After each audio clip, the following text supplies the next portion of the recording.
Drink, Vincent, to the future. The gloved hand had already done its work.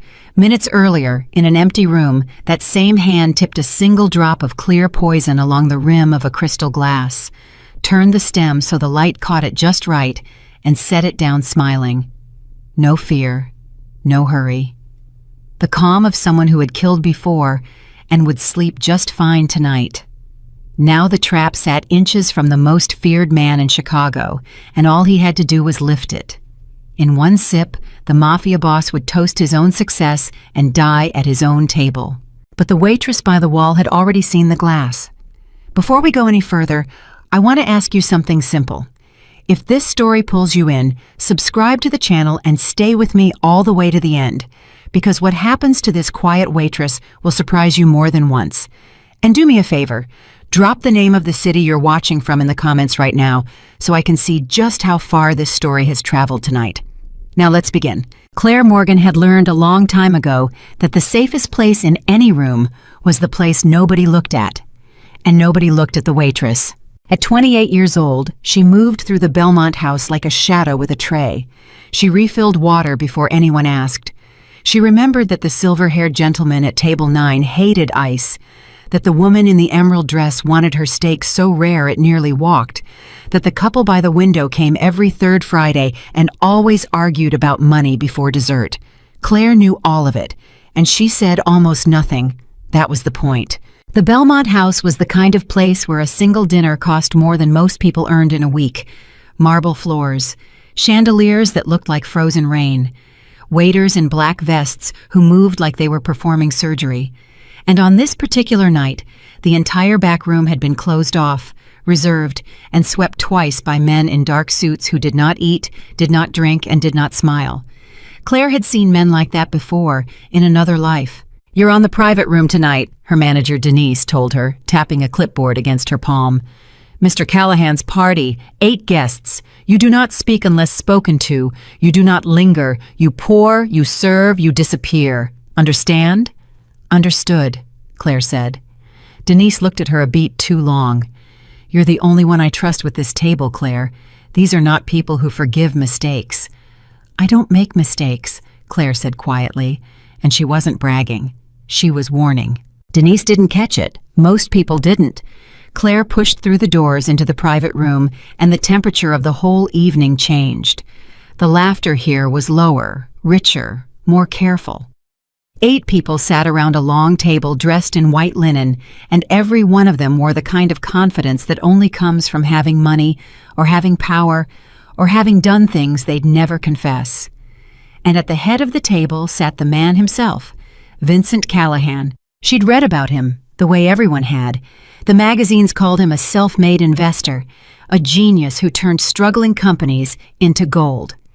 They ran flattering photos of him at charity galas, shaking hands with senators, cutting ribbons. But the way the staff whispered his name in the kitchen told a different story. The way the security men stood by the doors told a different story. The way even the wealthiest guests in that room seemed to shrink slightly whenever he spoke told the truest story of all. Vincent Callahan was not an investor. He was a king. And kings, Claire knew, always had someone waiting to take the crown. He was maybe 55, silver at the temples, with dark eyes that never stopped moving even when his face was perfectly still. He wore his suit, like armor. When he laughed, the whole table laughed a half second later, like they were waiting for permission. When he leaned back, they leaned in. Claire took all of this in without seeming to look at any of it. She'd been trained to read a room the way other people read a menu. "More wine for the table," Vincent said, not to anyone in particular, and Claire moved. She poured with a steady hand, working her way around the table, listening without listening. The conversation was about a deal, some acquisition, some property on the north side of the city. But underneath the words, Claire heard the other thing. The thing nobody said out loud. Tension, the kind that hums under a table like a live wire. "To the future," Vincent said, lifting his glass, "and to the men smart enough to be part of it." The table murmured their toast, and that was when Claire saw it. The wine glass in front of Vincent Callahan was wrong. Not dramatically, Not obviously. To anyone else in that room, it would have looked identical to the other 7. Same crystal, same size, same golden shimmer of wine catching the chandelier light. But it was turned. Every other glass on that table sat with its stem straight, its base squared to the plate the way the staff had been trained to set them. Claire had set half of them herself. But Vincent's glass had been rotated, maybe 15 degrees, and pushed forward just slightly, so it sat closer to his hand than any other glass sat to its owner. Someone had touched it. Someone had touched it after the table was set, and moved it into the exact position where a distracted man would reach for it without looking. Claire's stomach dropped.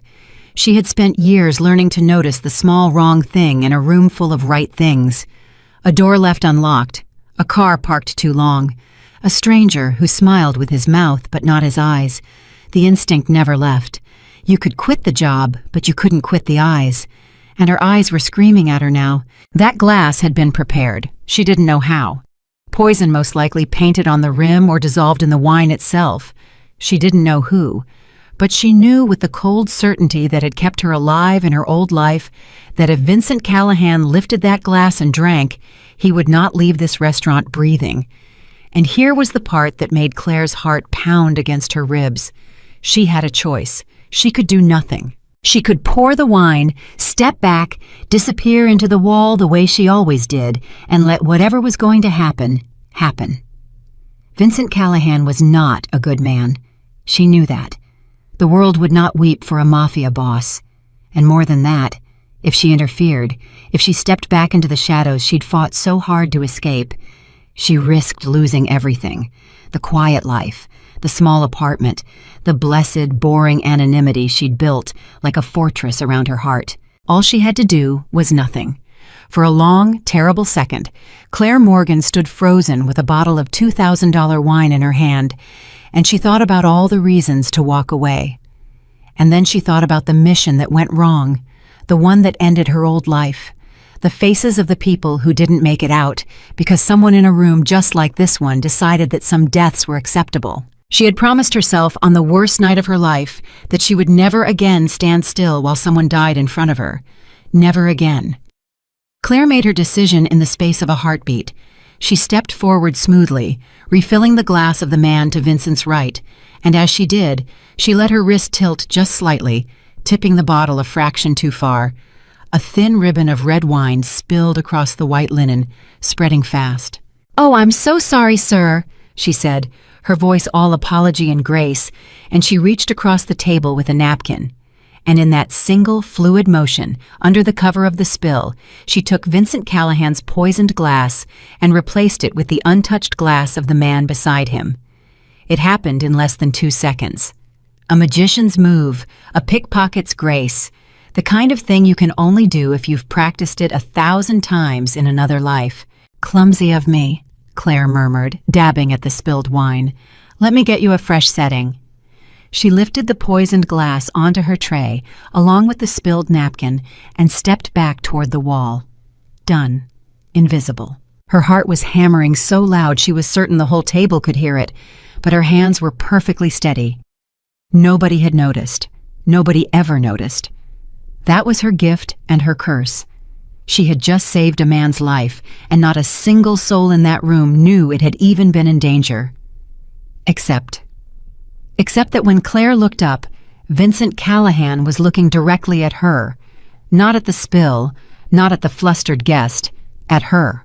His dark eyes were fixed on her face with an intensity that made her blood run cold, and there was something in them she recognized instantly because she'd worn that same look herself 100 times. It wasn't confusion.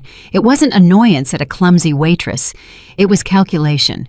He had seen something, maybe not everything, but something.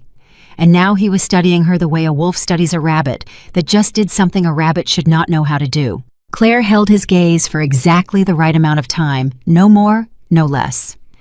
A waitress who'd made an embarrassing mistake would look apologetic, then look away. So that was what she did. She dropped her eyes, murmured another apology to the table, and retreated toward the kitchen with the poisoned glass balanced on her tray like it was made of nothing. But she could feel his eyes on her back the entire way.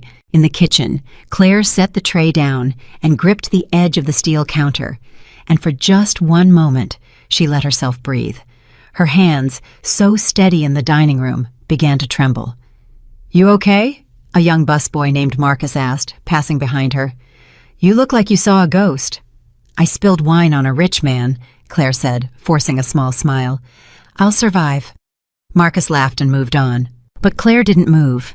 She stared down at the glass, the poisoned glass, and she knew she had a problem. She couldn't just wash it.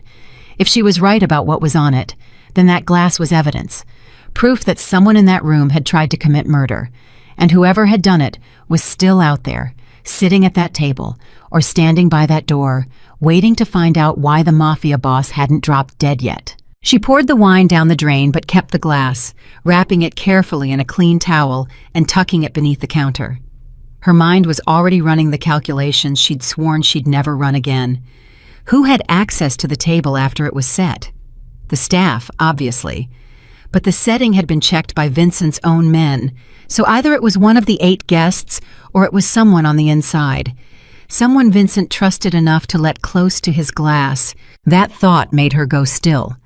Because if the killer was someone Vincent trusted, then this wasn't just an assassination. It was a betrayal. Claire shook her head hard, as if she could physically knock the old instincts loose. "Not your problem," she told herself. "You saved a life. That's where it ends. You're a waitress. Go pour water for table 9. Go home to your quiet apartment. Forget this room ever existed." But she already knew it wasn't going to be that easy. Because a man like Vincent Callahan, a man who had survived decades in a world where survival was the only prize, did not let a mystery walk out the back door. The rest of the dinner passed without incident. Claire served the other tables. She kept her head down. She did not go near the private room again, sending Marcus in with the coffee and the check instead. And slowly, one by one, the wealthy guests filed out into the Chicago night, laughing, shaking hands, none of them aware that the evening had nearly ended in a corpse. Vincent Callahan was the last to leave. He walked out slow, flanked by 2 of his men, and as he passed the entrance to the main dining room, he paused, just for a moment, and his eyes swept the floor until they found Claire, clearing a table by the window. He didn't speak. He didn't nod. He simply looked at her, long enough to make it clear it was not an accident, and then he was gone, swallowed by the revolving door and the black car waiting at the curb. Claire let out a breath she hadn't realized she was holding. She told herself it was over. She was wrong. By the time Claire finished her shift, it was past midnight.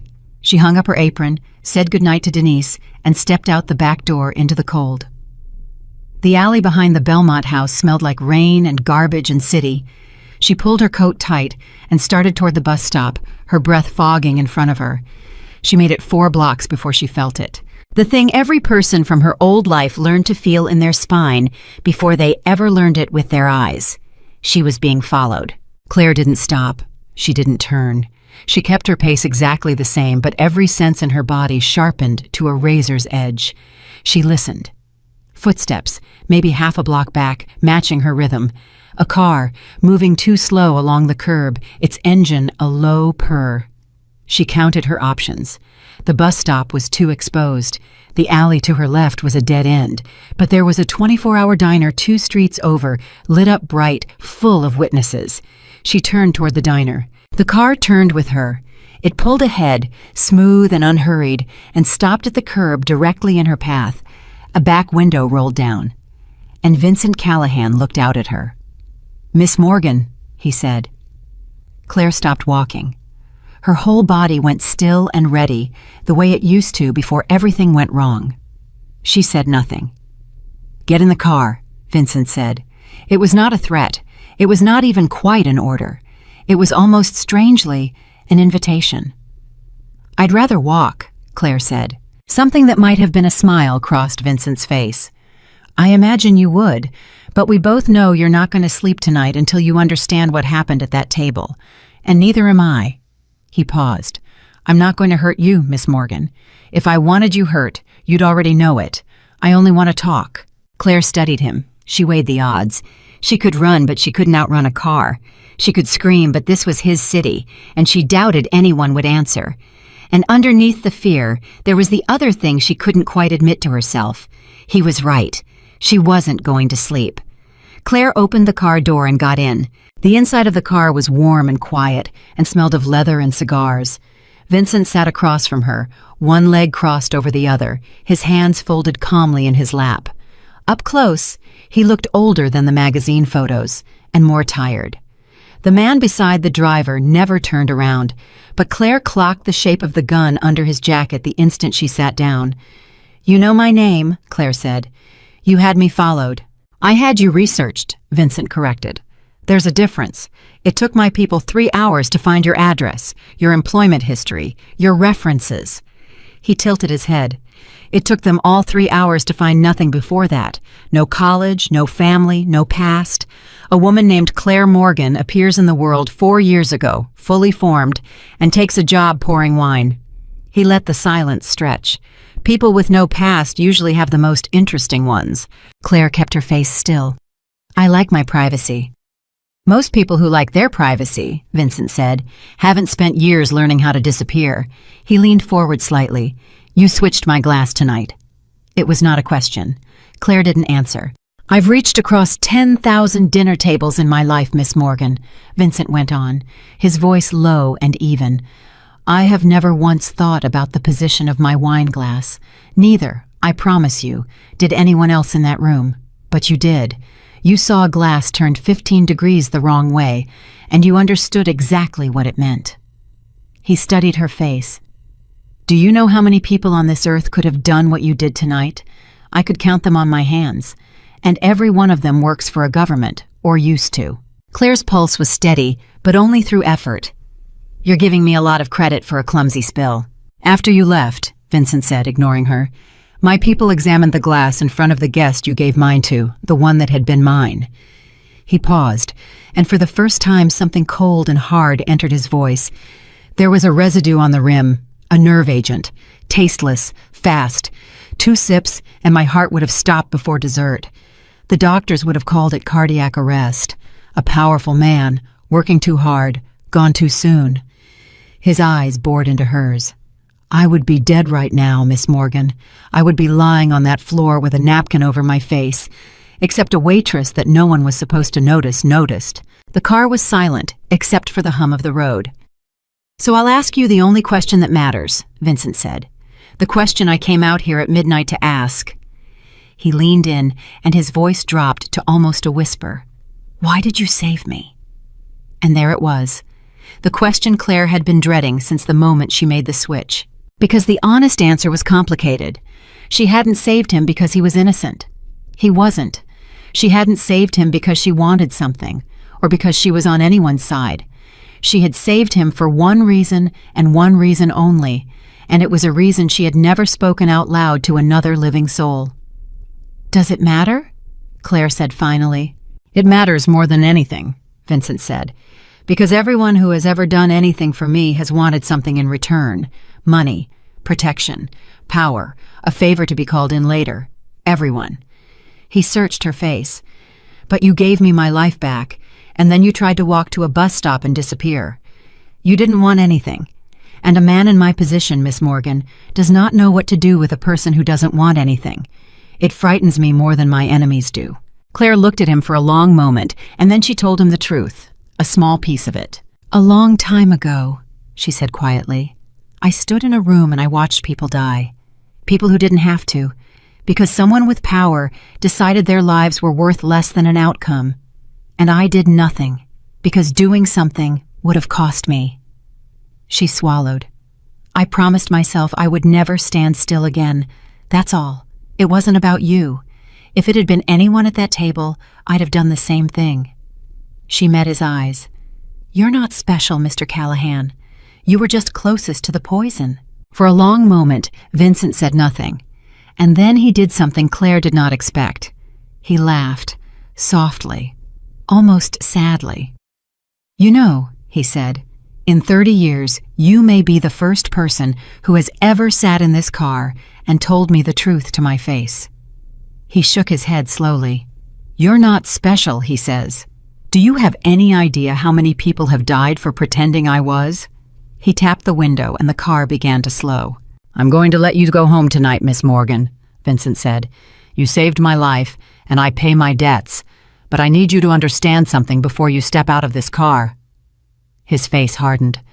"The person who tried to kill me tonight is going to learn very soon that they failed, and when they investigate why, they are going to find exactly what I found. A glass moved, a waitress who noticed, and they are going to reach the same conclusion I did." He held her gaze. "You didn't just save my life tonight. You made yourself the one loose thread in a plan that was supposed to be perfect, and people who plan perfect murders do not like loose threads." Claire felt the cold settle into her chest. "I was invisible for 4 years," she said. "You were," Vincent agreed, "until tonight. Tonight, you became the most important person neither of us can afford to lose." The car stopped. They were in front of her apartment building. He'd known where it was the whole time. "I'm not asking you for anything. I told you. I pay my debts, and I don't put a person in danger and then walk away from them. So here's what I'm offering. Not money, not a job." He held out a small card, blank except for a single phone number. "Protection, and the truth. Because I don't know yet who tried to kill me tonight, but I know it was someone close, someone I trust, and you, Miss Morgan, may be the only person in this city who can see what my own people can't." Claire looked at the card. She didn't take it. "I left that life," she said.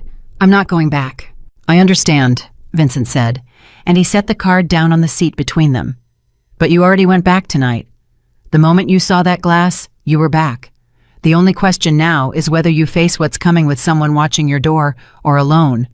He nodded toward the building. "Go inside. Lock your locks. And when you can't sleep tonight, when you're lying awake going over every face at that table, wondering which one of them wants you dead, you'll know where the number is." Claire got out of the car without a word. She stood on the sidewalk and watched the black car pull away and vanish into the Chicago dark, and she told herself one more time that it was over, that she'd done her good deed, and now she could go back to being no one. But her feet didn't move. Because Vincent Callahan was right about one thing, and they both knew it. She was already going back over the faces. She climbed the stairs to her apartment, turned all 3 of her locks, and sat down on the edge of her bed in the dark. On the nightstand, she'd set the towel-wrapped glass she'd smuggled out of the restaurant. The evidence. The one physical proof that a murder had almost happened tonight. She should throw it away. She should throw it away, throw the card away, quit her job, leave the city, and start over as someone new for the 5th time in her life. That would be the smart thing. Instead, Claire sat in the dark and let her mind do the thing it had been trained to do, the thing she'd spent 4 years trying to forget how to do. She lined up the 8 guests at that table. She lined up the men by the door. She lined up the staff. And she began, one by one, to ask the question that would change everything. Who had been close enough to touch that glass? Who had a reason to want the king dead? And who, in a room full of people who feared Vincent Callahan, had been calm enough, patient enough, and cold enough to paint poison on crystal and set it back down with a steady hand? Somewhere out there, the person who had tried to kill Vincent Callahan was already asking their own questions, and the answer to both of them was the same. A quiet waitress named Claire Morgan. She didn't sleep that night, not for a single minute. She sat with her back to the wall and her eyes on the door, the way she used to, and somewhere around 4 in the morning, she reached over to the nightstand and picked up the blank card with the single phone number on it. She didn't call it, but she didn't throw it away either. And in the silence of that small apartment, Claire Morgan finally admitted to herself the truth she'd been running from since the moment she switched that glass. The quiet life she'd built was already gone. It had ended the second she chose to save a man she had every reason to let die. There was no going back to invisible now. There was only forward, into a war she didn't start, between people she didn't know, over an empire she wanted no part of. And the most dangerous man in Chicago had just decided that the only person he could trust was the one woman in the city who had spent 4 years praying no one would ever look at her twice. Claire closed her hand around the card. Outside, the rain began to fall on the sleeping city, and somewhere across town, in a room she couldn't see, the person who wanted Vincent Callahan dead was learning, in that very moment, that their perfect plan had a witness, and the witness had a name. The card sat on Claire's nightstand for 3 days before the phone rang. It wasn't Vincent's number that lit up her screen at 7 in the morning.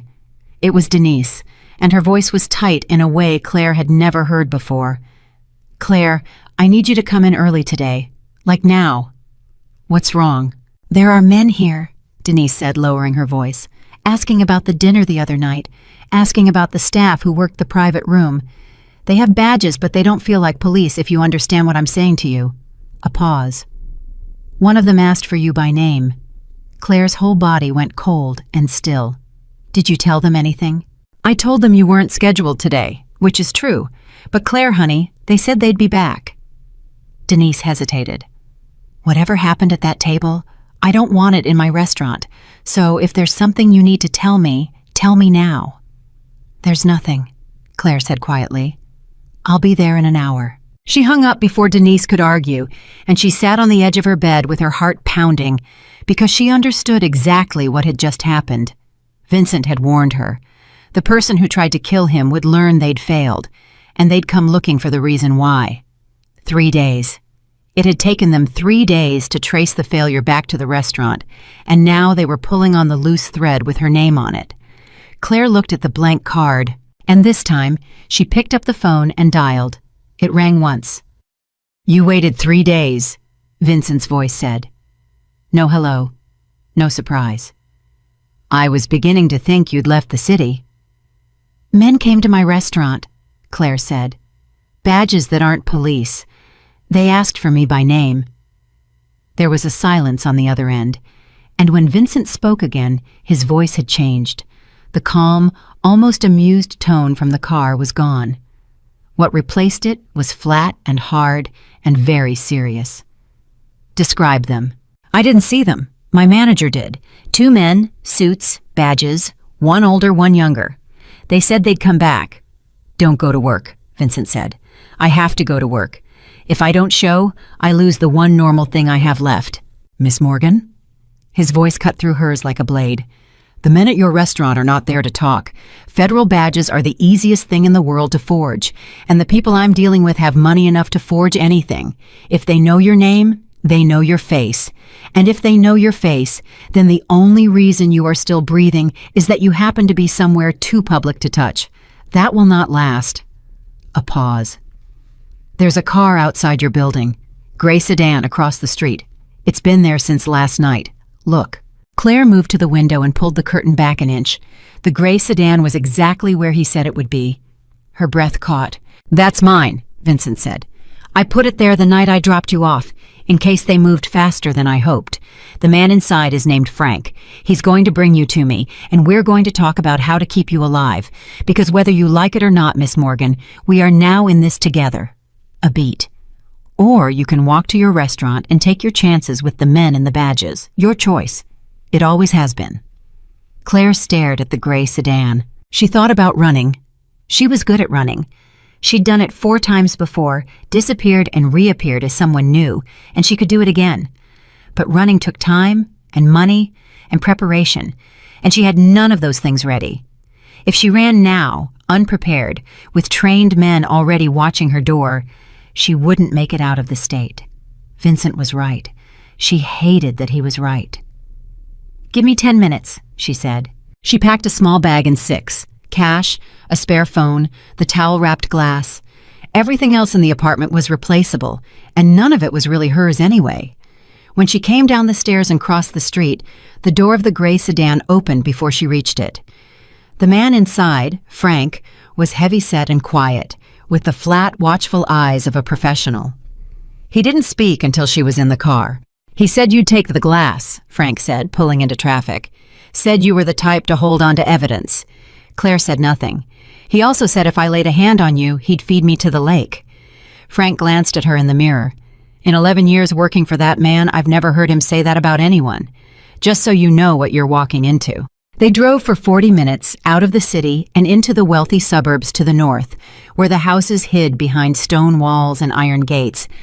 Frank pulled up to one of them, a wall taller than the others, and the gate slid open before he even slowed. Inside, the driveway curved through old trees toward a house that wasn't so much a house as a fortress pretending to be one. Vincent was waiting on the steps. He looked different in daylight, less like a magazine photograph, more like a man who hadn't slept. When Claire got out of the car, he came down to meet her, and his eyes went straight to the bag in her hand. "You brought the glass," he said. "You knew I would." "I hoped you would." He nodded toward the house. "Come inside. There are things you need to see, and I'd rather not say them standing in a driveway." The inside of the house was cold and enormous, and almost empty of warmth, the home of a man who owned everything and treasured nothing. Vincent led her to a study lined with books he'd probably never read, and he shut the door, and he gestured for her to sit. "Before we go further," he said, "I owe you an apology. When I let you out of that car, I told myself I was giving you a choice. Stay out of it or come in. But I knew, even then, that they'd come for you. I put a man on your building because I knew." He met her eyes. "So there was never really a choice, and I'm sorry for that. I don't apologize often. Frank can confirm." "Who are they?" Claire asked. "The men with the badges." Vincent walked to a desk and picked up a folder. "That's the question I've been trying to answer for 3 days. And the answer terrifies me, Miss Morgan, which is not something I say lightly." He handed her the folder. "Open it." Claire opened it. Inside were photographs, financial records, a web of names and companies connected by hand-drawn lines. "For the last 2 years," Vincent said, "money has been leaving my organization. Slowly, carefully. Small enough amounts that no single accountant would flag it, spread across enough accounts that no single person could see the whole picture. Except me. I see everything. That's why I'm still alive." He tapped the folder. "Someone inside my organization has been building something. A second network, hidden inside my own. Their own soldiers, paid with my money. Their own contacts, their own leverage. For 2 years, someone I trust has been quietly assembling everything they'd need to replace me." Claire looked up from the folder. "The poison wasn't the beginning. The poison was the end," Vincent said grimly. "The poison was the last move. You don't spend 2 years building a shadow army and then get impatient. Whoever did this was ready. The dinner was supposed to be the night it all changed. I die of a heart attack. Tragic. Natural. And by the time my body's cold, someone steps forward, already holding all the pieces, and takes everything." He shook his head slowly. "It was a beautiful plan, Miss Morgan. I almost admire it. It would have worked flawlessly." "Except a waitress moved a glass," Claire said. "Except a waitress moved a glass," Vincent agreed. Claire closed the folder and set it on her knee. Her mind was already moving, already doing the work, and she hated how naturally it came back to her, like she'd never left. "You said someone you trust," she said. "How many people is that? People close enough to arrange poison on your glass? Close enough that your own men wouldn't stop them near the table?" Vincent was quiet for a moment. "Fewer than you'd think. In my world, trust is a currency you spend very carefully." He held up his hand and counted on his fingers. "My head of security, Tomas. He's been with me 20 years. He'd take a bullet for me and nearly has twice." One finger down. "My accountant, Sophia. She's the only person besides me who could move money that quietly. But she has no soldiers, no reach. Money is her only weapon." Another finger. "And Richard Hale, my advisor, my right hand. The man who has stood beside me at every table, in every deal, for 15 years. He lowered his hand slowly. "Those 3. Everyone else is 1 layer further out. Everyone else, my men would have questioned near my glass. Those 3 could have walked up and poured it themselves, and no one would have blinked." Claire studied his face as he spoke, the way she'd studied 1,000 faces, and she saw it. The flicker, the thing he didn't want to say out loud. "You already suspect one of them," she said quietly. "Which one?" Vincent's jaw tightened. "It doesn't matter what I suspect. Suspicion has killed more good men than bullets. I've watched paranoid kings execute their most loyal soldiers over a bad feeling, and I swore I'd never be that man. I need proof, not a feeling. Proof." He looked at her. "And that's why you're here, because I can't investigate my own inner circle without them knowing. The moment I start asking questions, whoever it is knows I've survived, and I'm hunting, and they accelerate. But you, he almost smiled. You're a waitress. You're invisible. You're the one person in this whole city they'll never see coming. You already proved that once. Claire set the folder down on the desk. You want me to find out which of your 3 most trusted people is trying to kill you, she said flatly, inside your own organization, where any of them could have me killed the moment they realize what I'm doing. Yes, Vincent said. That's exactly what I want. And if I say no, then I'll protect you as best I can, and I'll hunt them myself, the loud way, and probably die doing it. He shrugged, a tired, honest motion. I'm not going to threaten you, Miss Morgan. I've decided I'm not going to lie to you either, which is new for me and frankly exhausting. So here's the plain truth. I need you. I have never needed anyone, and I need you. And I have nothing to offer you that you want, because you don't want money and you don't want power. All I can offer you is the one thing you told me you can't walk away from. He leaned forward. A chance to stop a death before it happens. Mine, this time. And maybe more than mine, because a man like Richard, or Thomas, or whoever it is, does not build a shadow army to rule gently. Claire was silent for a long time, and she thought about the promise she'd made to herself on the worst night of her old life. Never stand still again. She'd kept that promise once, in a dining room with a glass, and now here it was, asking to be kept again, bigger and more dangerous than before. I have conditions, she said finally. Name them. I'm not your soldier. I don't hurt anyone. I don't kill anyone. I find you the truth, and what you do with it is on you, not me. I won't have blood on my hands, not again. Agreed. And when it's done, I disappear. New name, new city, and you never look for me. You forget Claire Morgan ever existed. Vincent looked at her for a long moment, and something crossed his face that might have been regret.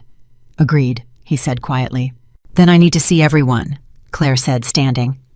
All 3, in their natural place, doing their natural work. Because people can lie with their words, Mr. Callahan, but almost nobody can lie with the small things. The way they hold a glass, the way they stand near a door, the way they look at the man they're planning to kill. She looked at him. Get me in the room. I'll do the rest. Vincent stood as well, and for the first time since she'd met him, he looked at her not like a puzzle or a debt or a weapon, but like something closer to an equal. There's a dinner in 2 days, he said. My organization gathers once a month. All my key people in one place. Richard, Thomas, Sophia, everyone. He paused. You'll come as staff. A new hire I brought in personally. No one questions who I bring. A dark look. But understand something. If I bring you into that room and the person hunting me realizes you're not just a waitress, they will not hesitate. You saw one attempt on my life. In 2 days, you're going to walk into a room with the person who made it, and you're going to serve them wine and watch them smile. Claire picked up her bag. Then I'd better remember how to be invisible, she said. The next 2 days, Vincent kept her at the estate, in a guest room with a lock she didn't trust, and a window she checked 6 times a night. She barely slept. She spent the hours studying the folder, memorizing the 3 faces, learning the map of the organization the way she used to memorize the map of a hostile city. Thomas, the head of security, broad, scarred, silent, a man who'd survived 20 years in the most dangerous profession on earth, loyal by every account. But loyalty, Claire knew, was just love that hadn't been tested yet, and every man had a price, even if it wasn't money. Sophia, the accountant. Sharp, elegant, precise, the only person who could move the money. But Vincent was right. She had no soldiers, no reach. She could steal a fortune, but she couldn't take a throne, unless she wasn't working alone. And Richard Hale. Claire kept coming back to Richard. 15 years at Vincent's side. The right hand, the man everyone assumed would inherit whatever a man like Vincent left behind. On paper, he had the most to gain and the most access to lose it. But that was exactly what bothered her. It was too clean, too obvious. In her experience, the person who looked most guilty was usually the one being framed, and the person who looked most loyal was usually the one holding the knife. She said as much to Vincent on the second night when he came to check on her. "You suspect Richard," she said. "I can see it in you every time you say his name, but I want you to consider something. If Richard wanted your empire, he'd inherit most of it anyway when you die. Why would he risk everything on murder when patience would give him the same thing?" Vincent frowned. "Because I'm only 55, patience could mean 20 more years." "Maybe," Claire said. "Or maybe someone wants you to look at Richard. Maybe someone spent 2 years building a shadow army and made sure every footprint pointed at the one man you'd suspect first." She held his eyes. "The best way to get away with murder isn't to hide the crime. It's to make sure someone else takes the fall for it." Vincent went very quiet. "You think it's Tomas," he said, "or Sophia?" "I think I haven't been in the room yet," Claire said. "And until I am, I don't think anything. That's the only way to do this right. The moment you decide who's guilty, you stop seeing everyone else clearly. I learned that the hard way, and people died because of it. So we don't decide. We watch, we wait, we let them show us." Vincent studied her for a long moment. "You really were good at this," he said. "Whatever it was you did before." "I was," Claire said quietly. "That's not a compliment. Being good at this cost me everything I ever loved. Don't mistake it for something I'm proud of." Something in her voice made him stop, and for a moment, the Mafia boss and the runaway analyst sat in silence, two people who'd both paid too much for the things they were good at. "Who did you lose?" Vincent asked softly. Claire didn't answer. She looked at the window, and her jaw tightened, and she said, "Get me into that room, Mr. Callahan. That's what you're paying for, not my history." Vincent nodded slowly and stood. At the door, he paused. "Callahan is what my enemies call me," he said. "The people I trust call me Vincent." He looked back at her. "You should call me Vincent, given what I'm about to walk you into." And then he was gone, and Claire was alone with the folder and the window and the long, dark hours before a dinner she was almost certain someone wasn't going to survive. The night of the dinner, Claire stood in a borrowed uniform in the kitchen of Vincent's estate, and she felt the old self settle over her like a second skin. The steady hands, the quiet eyes, the stillness. She'd told herself for 4 years that she'd left this woman behind, and now here she was, back like she'd never gone, and the ease of it frightened her more than the danger did. Vincent's people began to arrive at 8. Claire watched them come in from her place by the wall, a tray of drinks in her hands, invisible. And one by one, the 3 faces from the folder walked into the room and became real. Tomas came first, sweeping the room with his eyes before he let Vincent enter, checking every corner, every face, every exit. He looked at Claire for exactly 1 second, clocked her as new and clocked her as harmless, and moved on. His eyes never stopped moving, a man who trusted nothing. But when Vincent entered, something in Tomas's shoulders eased, just slightly, the way a bodyguard relaxes only when the person he's sworn to protect is finally where he can see them. Claire filed it away. You couldn't fake that, not for 20 years. Sophia came next, in a dark blue dress, a leather portfolio under her arm even at a dinner. She went straight to Vincent, spoke low and fast about numbers, about accounts, about a problem with a shipment. Her hands moved when she talked, precise, controlled. And when Vincent laughed at something she said, she smiled. But the smile didn't reach her eyes, and Claire watched that smile die the instant Vincent turned away. Interesting, but not damning. Half the people in any room smiled with their mouths and not their eyes. Claire did it herself, every shift. And then Richard Hale walked in, and the whole room turned toward him. Claire understood at once why Vincent suspected him. Richard had the easy, warm confidence of a man who belonged everywhere. He shook hands, he clapped shoulders, he remembered names and wives and children. He moved through the room like he already owned it. And when he reached Vincent, he embraced him, actually embraced him, a real hug between 2 men who'd survived 15 years of war together. "You look tired, old friend," Richard said, holding Vincent at arm's length, studying his face with what looked exactly like concern. "You're not sleeping. Don't tell me you're not sleeping. What's eating at you?" "Business," Vincent said easily. "It never ends." "It ends," Richard said, smiling. "It ends the day they put us in the ground, and not 1 second before. So you'd better start sleeping, because I need you alive at least until this North Side deal closes." He laughed, warm and full. "After that, feel free to drop dead." The whole table laughed. Claire watched Richard's face as he said it. Feel free to drop dead. A joke. The kind of joke old friends make. And there was nothing in his eyes but warmth. Either Richard Hale was completely innocent, or he was the most dangerous liar Claire had ever seen in her life. And she'd seen some of the best. She moved through the dinner like she was made of air. She poured. She served. She listened. And she watched the three of them the way a hawk watches a field, patient and total. She watched who Vincent's people deferred to, and it was Richard. She watched who controlled the flow of the money talk, and it was Sophia. She watched who never once relaxed, whose hand never strayed far from his jacket, and it was Tomas. And she waited for the small wrong thing. It came an hour into the dinner. Vincent stood to make a toast, the way he always did, and the whole table raised their glasses. Claire was near the wall, watching, and she saw all three of them lift their wine at once. Tomas, Sophia, Richard. And in the half-second before they drank, Claire's trained eyes caught something that stopped her heart. One of them didn't drink. One of them raised the glass, touched it to their lips, and set it back down without swallowing. A tiny motion. A motion no one in 100 would ever notice.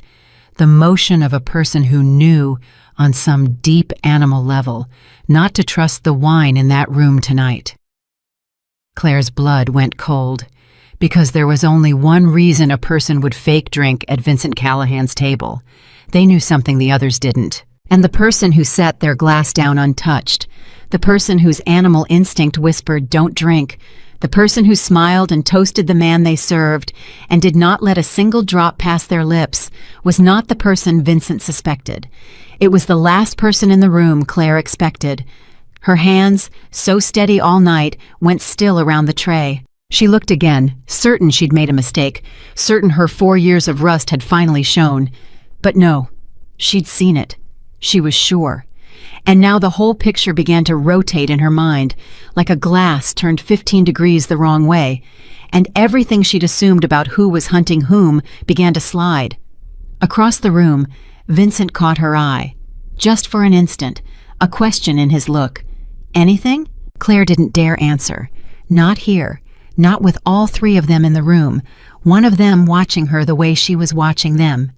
Because that was the other thing she'd noticed, the thing that made her mouth go dry and her heart slam against her ribs, while she'd been watching the three suspects. One of the three suspects had been watching her. And they'd been watching her, Claire realized, for a lot longer than tonight. She set down her tray with hands she willed to stay steady, and she walked toward the kitchen at exactly the pace of a waitress with nothing to hide, and every step of the way she felt those eyes follow her, patient and cold and certain.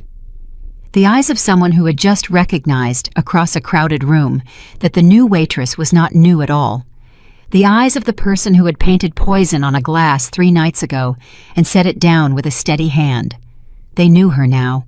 And as Claire pushed through the kitchen doors and finally let herself breathe, she understood, with a sick and total certainty, that the hunt she'd agreed to was already over before it began. Because she hadn't found the killer tonight. The killer had found her. Claire didn't tell Vincent that night. She wanted to. Every instinct in her screamed to pull him aside, to say the name, to end it. But she'd been in enough of these rooms to know that the worst thing you can do when the hunter has spotted you is let them see that you know. So she finished the dinner. She poured the last of the wine. She smiled her small, invisible smile, and she walked out of that estate at midnight, as if nothing had changed, while the person who'd recognized her watched her go. It wasn't until the gray sedan had carried her back to a safe house Vincent kept in the city, until the door was locked and Frank was posted outside it, that she finally let herself shake. Vincent came at 1 a.m. He didn't knock. He let himself in, and he found her sitting at the kitchen table with the towel-wrapped glass in front of her, staring at nothing. "You saw something," he said. It wasn't a question. "You've had that look all night. Tell me." "Sit down, Vincent." He sat, and that alone told her how much had changed between them, that the most feared man in Chicago sat down when a waitress told him to. "During your toast," Claire said, Everyone raised their glass, and everyone drank. She paused. Except one person. One person raised the glass, touched it to their lips, and set it back down without swallowing a drop. Vincent's face didn't move, but his hands did.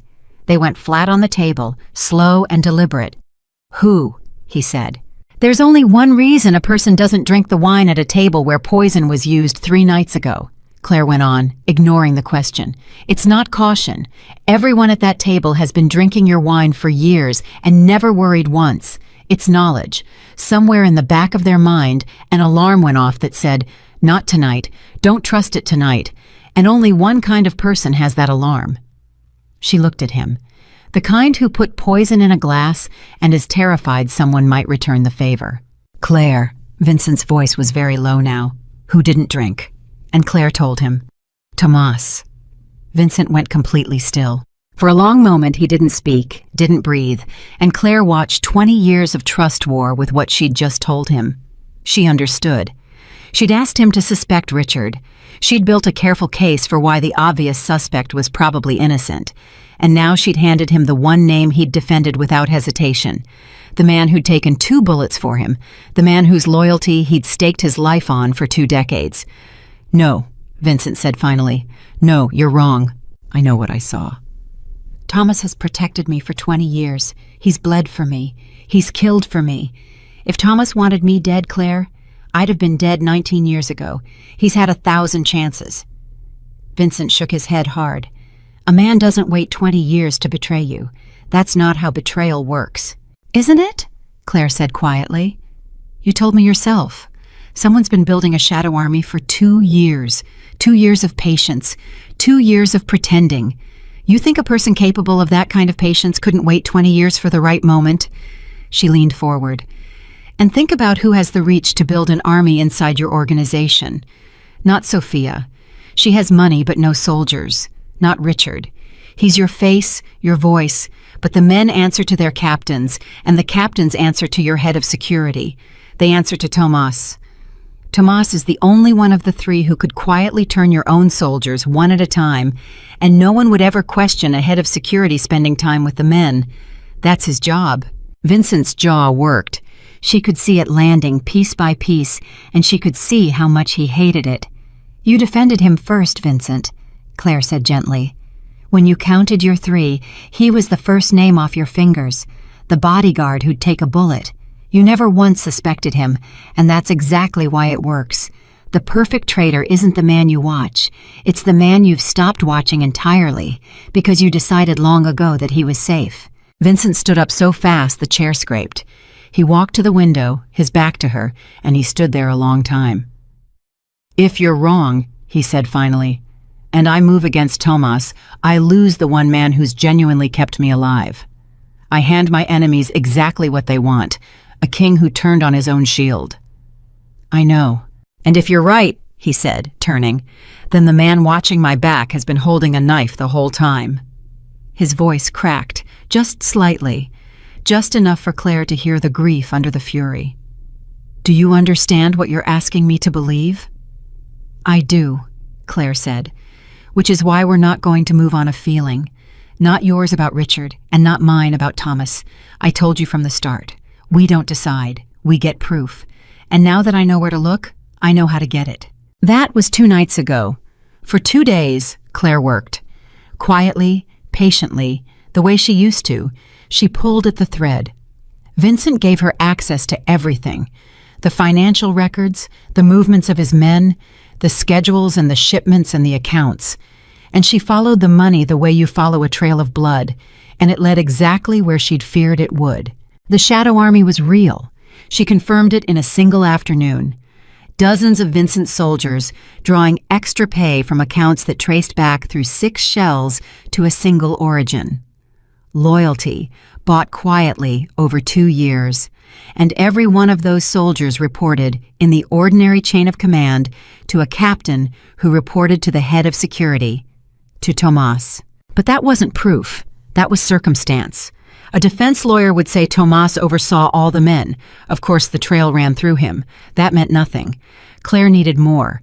She needed Tomas himself, doing the thing, saying the thing, somewhere she could catch it. And on the third day she got her chance, and it nearly killed her. Vincent had arranged for her to be present at a meeting between Tomas and one of the captains, a man named Delgado, in a warehouse Vincent used for storage. Claire was there as staff again, bringing coffee, invisible. Vincent's idea, and a good one. She'd stand in the corner, pour the coffee, and listen. And maybe Tomas would say something that couldn't be explained away. What Claire didn't know, what Vincent didn't know, was that the meeting was a trap. Not for her. She only realized that later. The meeting was Tomas's move, the beginning of the end he'd been building toward for 2 years. Delgado wasn't there to take orders. He was there to receive the final go-ahead. And Claire walked into the middle of it with a coffee pot in her hand. She knew something was wrong the moment she entered. There were too many men, 6, where there should have been 2. And they didn't have the loose posture of soldiers waiting through a boring meeting. They had the tight, ready stillness of men waiting for something to begin. Claire poured the coffee. Her hands stayed steady, but her mind was already screaming. "You're new," Tomas said, without looking at her. He was seated at a metal table, and he was cleaning a handgun, slowly, methodically. "Vincent brought you in himself, personally. That's unusual for him." "He's very particular about his coffee," Claire said. Tomas smiled, and it was not a warm smile. "He is. He's particular about everything. It's why he's survived so long." He set down the gun and looked at her for the first time, and his flat, cold eyes went over her face slowly. "You know what else he's particular about? People. Vincent doesn't bring strangers close. In 20 years, I've watched him keep the whole world at arm's length. And then 3 nights ago, he nearly dies at a dinner, and suddenly there's a new waitress he brought in himself." He tilted his head. "You see how that looks to a careful man?" Claire set down the coffee pot with the precise calm of someone who was not about to run. "I just pour the coffee, sir." "No," Tomas said softly. "You don't." He stood up. "I've been in security my whole life, and I know a professional when I see one. The way you came into this room, the way you counted us, the way you clock the exits before you clock the coffee cups. You're not a waitress." He picked the gun back up, not pointing it, just holding it. "You're the reason Vincent's still breathing. You moved the glass." The room went very quiet. And here was the moment Claire's whole life had trained her for. 6 armed men, a confirmed traitor holding a gun, and no way out but through. She'd been in rooms like this before, in her old life, and she'd survived them not by being the strongest or the fastest, but by being the calmest, by understanding that panic was the only thing in the room that could truly kill her. So she didn't panic.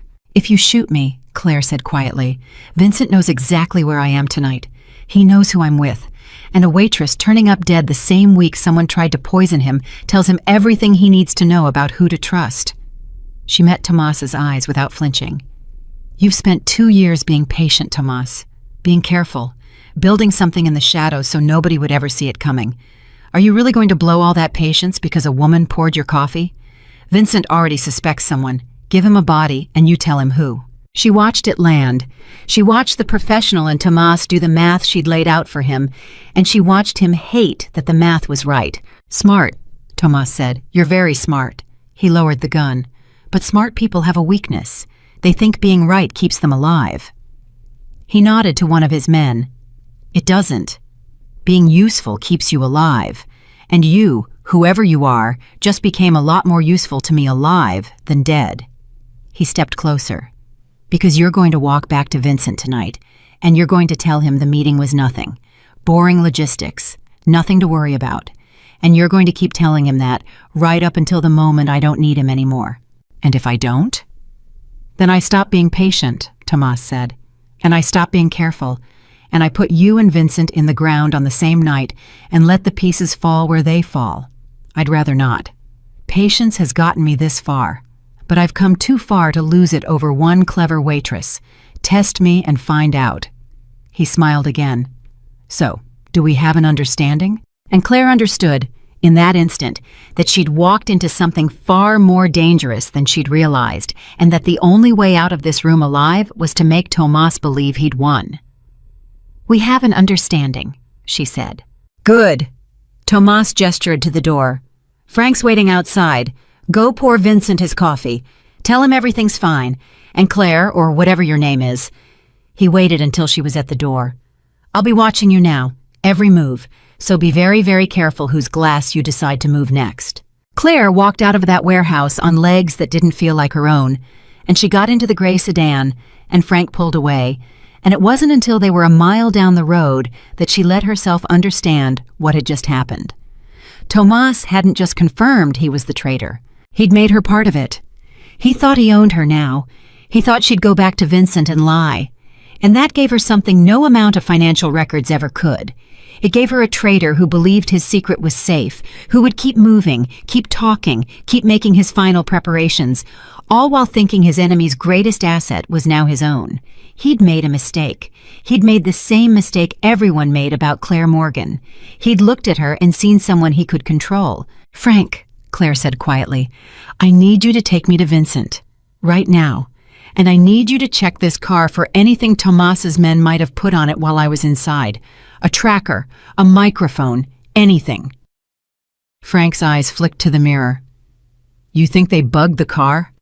"I think Tomas just told me he's watching my every move," Claire said. "And I think a man that careful doesn't say that unless he's already made it true." They found the tracker under the rear bumper, a small magnetic thing, exactly where Claire expected it. She held it in her palm, and she thought for a long moment, and then instead of destroying it, she smiled. "Leave it on," she told Frank. "You want them tracking us?" "I want them tracking this car," Claire said. "Which means from now on, this car goes exactly where I want Tomas to think I am, and I go somewhere else." She closed her fist around the tracker. "He thinks he turned me into his eyes inside Vincent's camp. Fine. Let him think it. A man who believes he's watching you is a man who's stopped hiding from you." When she reached Vincent, she told him everything. The warehouse, the 6 men, the gun, the threat. And Vincent listened with a face that grew stonier and grayer with every word, and when she finished, he sat in silence for a long time. "He held a gun on you," Vincent said finally. His voice was terrible in its quietness. "Tomas held a gun on you and threatened to bury you next to me." "Yes." 20 years. Vincent closed his eyes. 20 years, Claire. I gave him everything. I trusted him with my life, and he was measuring me for a grave the whole time. When he opened his eyes, there was something in them she hadn't seen before, and it frightened her, because it was grief and it was rage, and underneath both of those was something colder. "I want him dead. Tonight." "No," Claire said sharply. "Claire, listen to me. If you kill Tomas tonight, you win nothing. You still don't know how deep the Shadow Army goes. You don't know which of your captains are his and which are still yours. You kill Tomas, and you inherit a war with an enemy whose face you can't see, hidden inside your own men." She stood. "Right now, Tomas thinks he's won. He thinks he owns me. He thinks his plan is still on schedule and his secret is still safe. That is the single most valuable thing we have, and if you kill him tonight, you throw it away." She held his eyes. "Let him keep believing. Let him keep moving. He'll show us the whole network, every soldier, every account, every captain, because he thinks no one's watching. And when we know all of it, we take all of it at once in a single night. Not just Tomas, everything." Vincent stared at her. The rage was still there, but under it, slowly, the strategist was waking up. The man who'd survived 30 years by thinking, not feeling. "You want to let the man who tried to kill me keep walking free," he said slowly. "Keep planning my murder, so we can catch all of them at once." "I want to win," Claire said. "Not just survive, win. There's a difference, and you taught it to me the first night. In your car, do you remember? You said stopping one enemy doesn't erase the danger. Well, killing Tomas tonight stops one enemy. Waiting stops all of them." She paused. "But it means you have to do the hardest thing you've ever done. You have to see Tomas tomorrow and the day after and shake his hand and smile and let him think you have no idea. Can you do that?" Vincent was quiet for a long time. "I've been pretending my whole life," he said finally, bitterly. "I can pretend a little longer." He looked at her. "But there's a problem with your plan, Claire, a serious one. You said Tomas thinks he owns you now, that you'll feed me lies, which means for this to work, Tomas has to keep believing that, which means you have to keep meeting him, keep taking his orders, keep walking into rooms full of his men alone, playing a double game where one wrong word gets you killed. His jaw tightened. You'd be the most exposed person in this entire war. Not me. You. Claire had already thought of that. She thought of it in the warehouse, with the gun in Tomas's hand. I know, she said quietly. I promised I wouldn't put you in danger and walk away, Vincent said. This is worse. This is putting you in the center of it and asking you to stay. You're not asking, Claire said. I'm choosing. There's a difference, and it matters to me. She sat back down across from him. I spent 4 years running from what I used to be. And every day of those 4 years, I told myself I ran because that life was wrong, because it hurt people, because power treats lives like game pieces. She looked down at her hands. But that wasn't the whole truth. Part of me ran because I was afraid of how good I was at it, afraid that if I ever stepped back in, I'd never be able to step back out. She looked up. Well, I'm back in, and I'm not afraid anymore, so let's finish it, all of it, and then I'll disappear, and this time I won't be running. I'll be walking. Vincent looked at her for a long moment, and something passed over his face that had nothing to do with strategy or survival, something closer to wonder, and something closer to sorrow. You know, he said, I've had hundreds of people work for me, soldiers, killers, men who'd die on my order without asking why. He shook his head slowly. Not one of them ever scared me the way you do, because every one of them wanted something I could give, and you want the one thing I've never once been able to give anyone, to be left alone. He almost smiled. I don't know how to hold on to a person like that, so I suppose I'll have to help you leave. For 3 days after that, the plan worked. Tomas met Claire twice, in dark places, and both times she played her part flawlessly. She fed him small truths and useful lies. She let him believe Vincent was distracted, unsuspecting, still hunting in the wrong direction. And Tomas, sure now that he held all the cards, grew bolder. He talked more. He showed her more. And every word he spoke, every name he dropped, every account he mentioned, Claire carried back to Vincent. And the picture of the shadow army grew clearer and clearer until they could see almost all of it. Almost. And then, on the 4th day, everything Claire thought she knew turned inside out. She was going through the financial records one last time, cross-checking the shadow accounts against Tomas's movements, tying the final knots, when she found it. A payment, buried 6 layers deep, older than all the others. The first payment. The seed money that had started the whole shadow army 2 years ago, before Tomas had recruited a single soldier. And it hadn't come from Tomas. Claire stared at the screen, and her blood turned to ice, and the whole story she'd built rotated once more, all the way around, and she saw, finally, what had been hidden underneath everything from the very beginning. Tomas hadn't built the shadow army. Tomas had been given the money to build it. Someone had funded him. Someone had put the first seed in his hand 2 years ago and said, build me an army inside Vincent's house. And Tomas, ambitious and patient and cold, had done exactly that, believing the empire would be his at the end. But it wasn't going to be his. He was a tool, a blade being pointed by a hand he couldn't see. The soldiers thought they served Tomas. Tomas thought he served himself. And above him, invisible, patient beyond anything Claire had imagined, was the person who'd been moving all of them, Vincent included, like glasses on a table. The payment traced back through the shells, and Claire followed it, her heart pounding, until it reached the single account at the very bottom. The origin. The hand behind the hand. And when she saw whose name was on it, Claire stopped breathing. Because it wasn't Tomas, and it wasn't Richard. It was the one person in Vincent's entire world that neither of them had ever, for one single second, thought to suspect. The one person Vincent trusted so completely that her name had come off his fingers not as a threat, but as an afterthought. The one person whose only weapon, Vincent had said, was money. Sophia, the accountant. The quiet woman in this blue dress who smiled and let the smile die the moment Vincent turned away. She hadn't been hiding rage that night.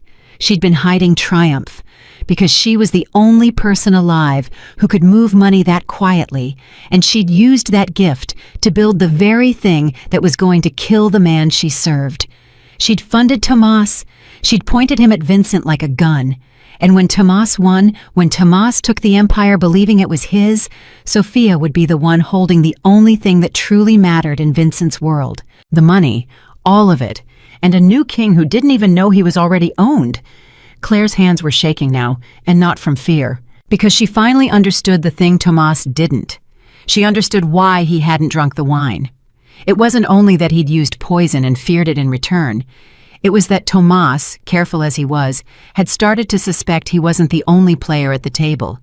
He'd started to feel the second hand moving him, and a man who feels invisible strings on his own arms stops trusting the wine, stops trusting everyone, because he's realized too late that he was never the hunter at all. He was just a longer knife in someone else's grip. And somewhere across the city, at that very moment, Claire's phone lit up with a message from a number she didn't recognize. She looked down at it, and the last of the warmth drained out of her body, because the message was 3 words long, and it changed everything one final time. It said, "I know you know," and it was signed simply with a single letter. S. Claire stared at those 3 words until they blurred. I know you know. She didn't move. She didn't breathe. Her mind, trained for exactly this, ran through the possibilities at lightning speed, and every single one of them was bad. Sofia knew Claire had found the payment, which meant Sofia had been watching the records too, had built some quiet alarm into the deepest account, a tripwire that fired the moment anyone dug too far, and Claire had just stepped on it. She'd thought she was the invisible one. She'd thought she was the hunter watching the table, and the whole time there had been another set of eyes, patient beyond anything, watching her watch everyone else. Claire's phone buzzed again. Don't tell Vincent, not yet. You'll want to hear what I have to say first, because you've got the story wrong, Waitress. You've got it very wrong. Meet me. Come alone. You know I could have killed you a dozen times already. If I wanted you dead, we wouldn't be talking. An address followed, a coffee shop, downtown, public, crowded, 9 a.m. Claire set the phone down with a hand that had gone cold and steady, the way it always did when the danger became real enough to stop being frightening. And she thought, every instinct she had said don't go.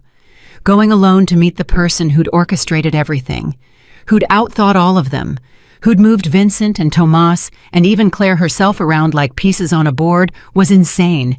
It was walking willingly into the spider's web.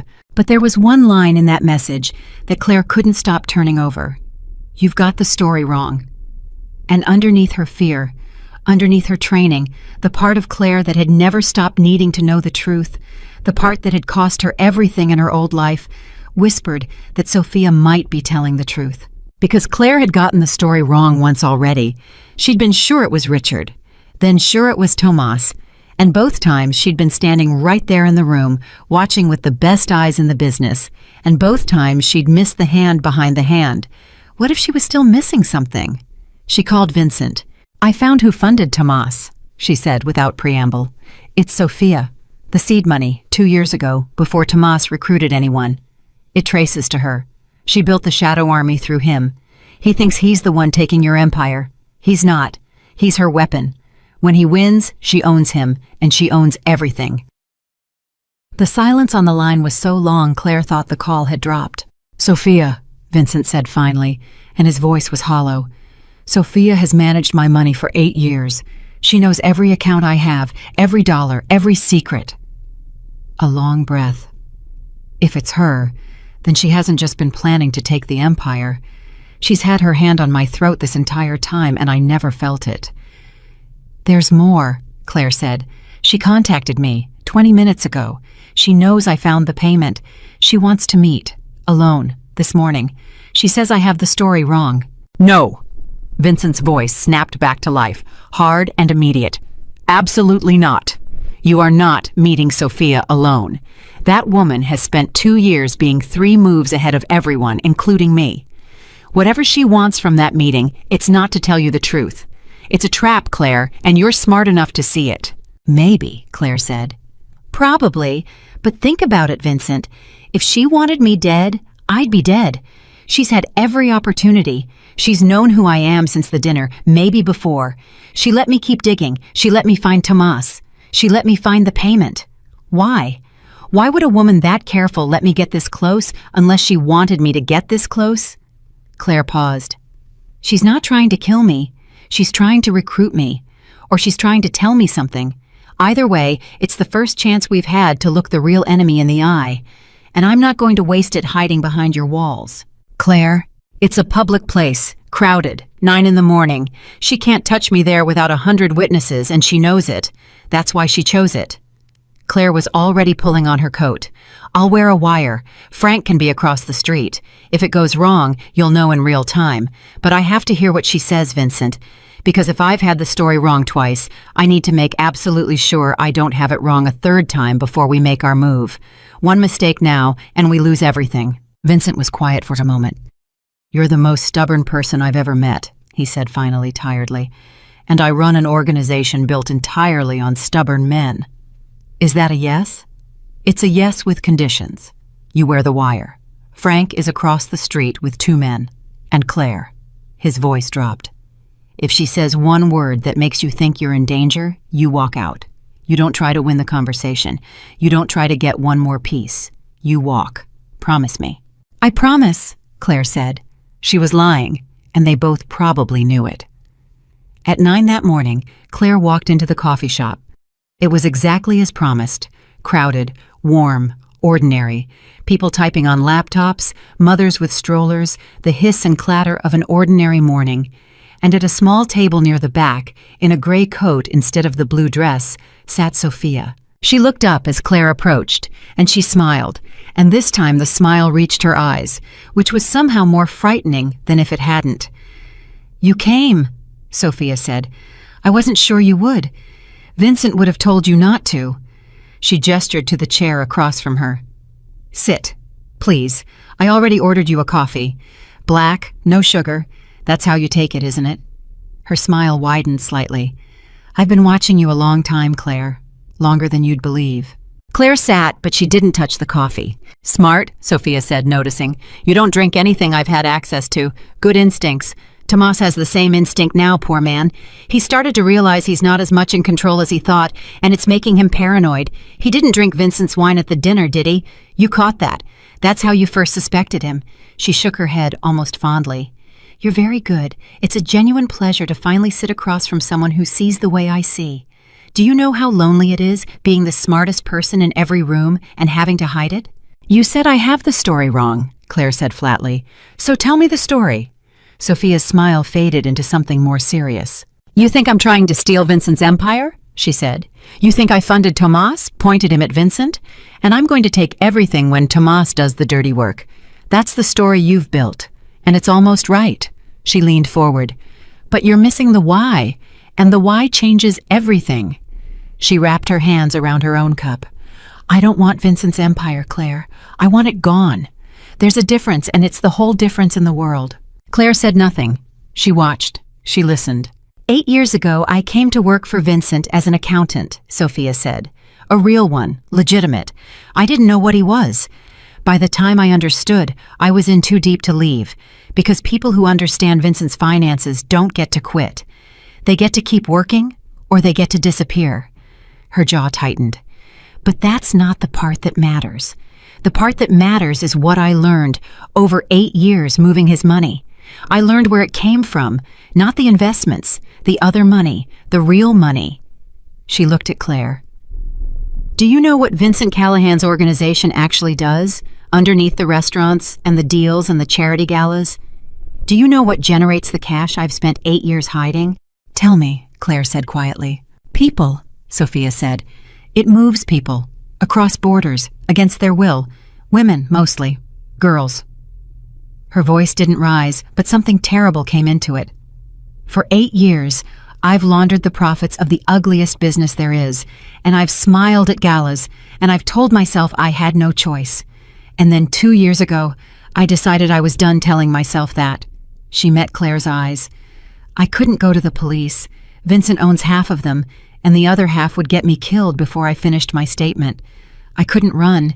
He'd find me, so I did the only thing I could do. I decided to burn the whole thing down from the inside, and to do that, I needed a fire. Thomas, Claire said. Tomas, Sophia agreed. Ambitious, cold, patient, everything a good fire needs. I gave him the money and the idea and let him believe it was his own. I pointed him at Vincent. Because when Tomas moves, Claire, when he finally takes his shot, it's going to tear the whole organization apart. The captains will split. The soldiers will turn on each other. And in the chaos, every account I've spent 2 years quietly documenting, every name, every route, every crime, is going to end up in the hands of the one kind of person Vincent can't buy or kill. She paused. Federal agents. Real ones. In another city, another jurisdiction, far from Vincent's reach. I've spent 2 years building the case that ends this. Tomas is just the match. Claire sat very still, because if this was true, it turned everything upside down one more time. It meant Sophia wasn't the villain at the bottom of the pile.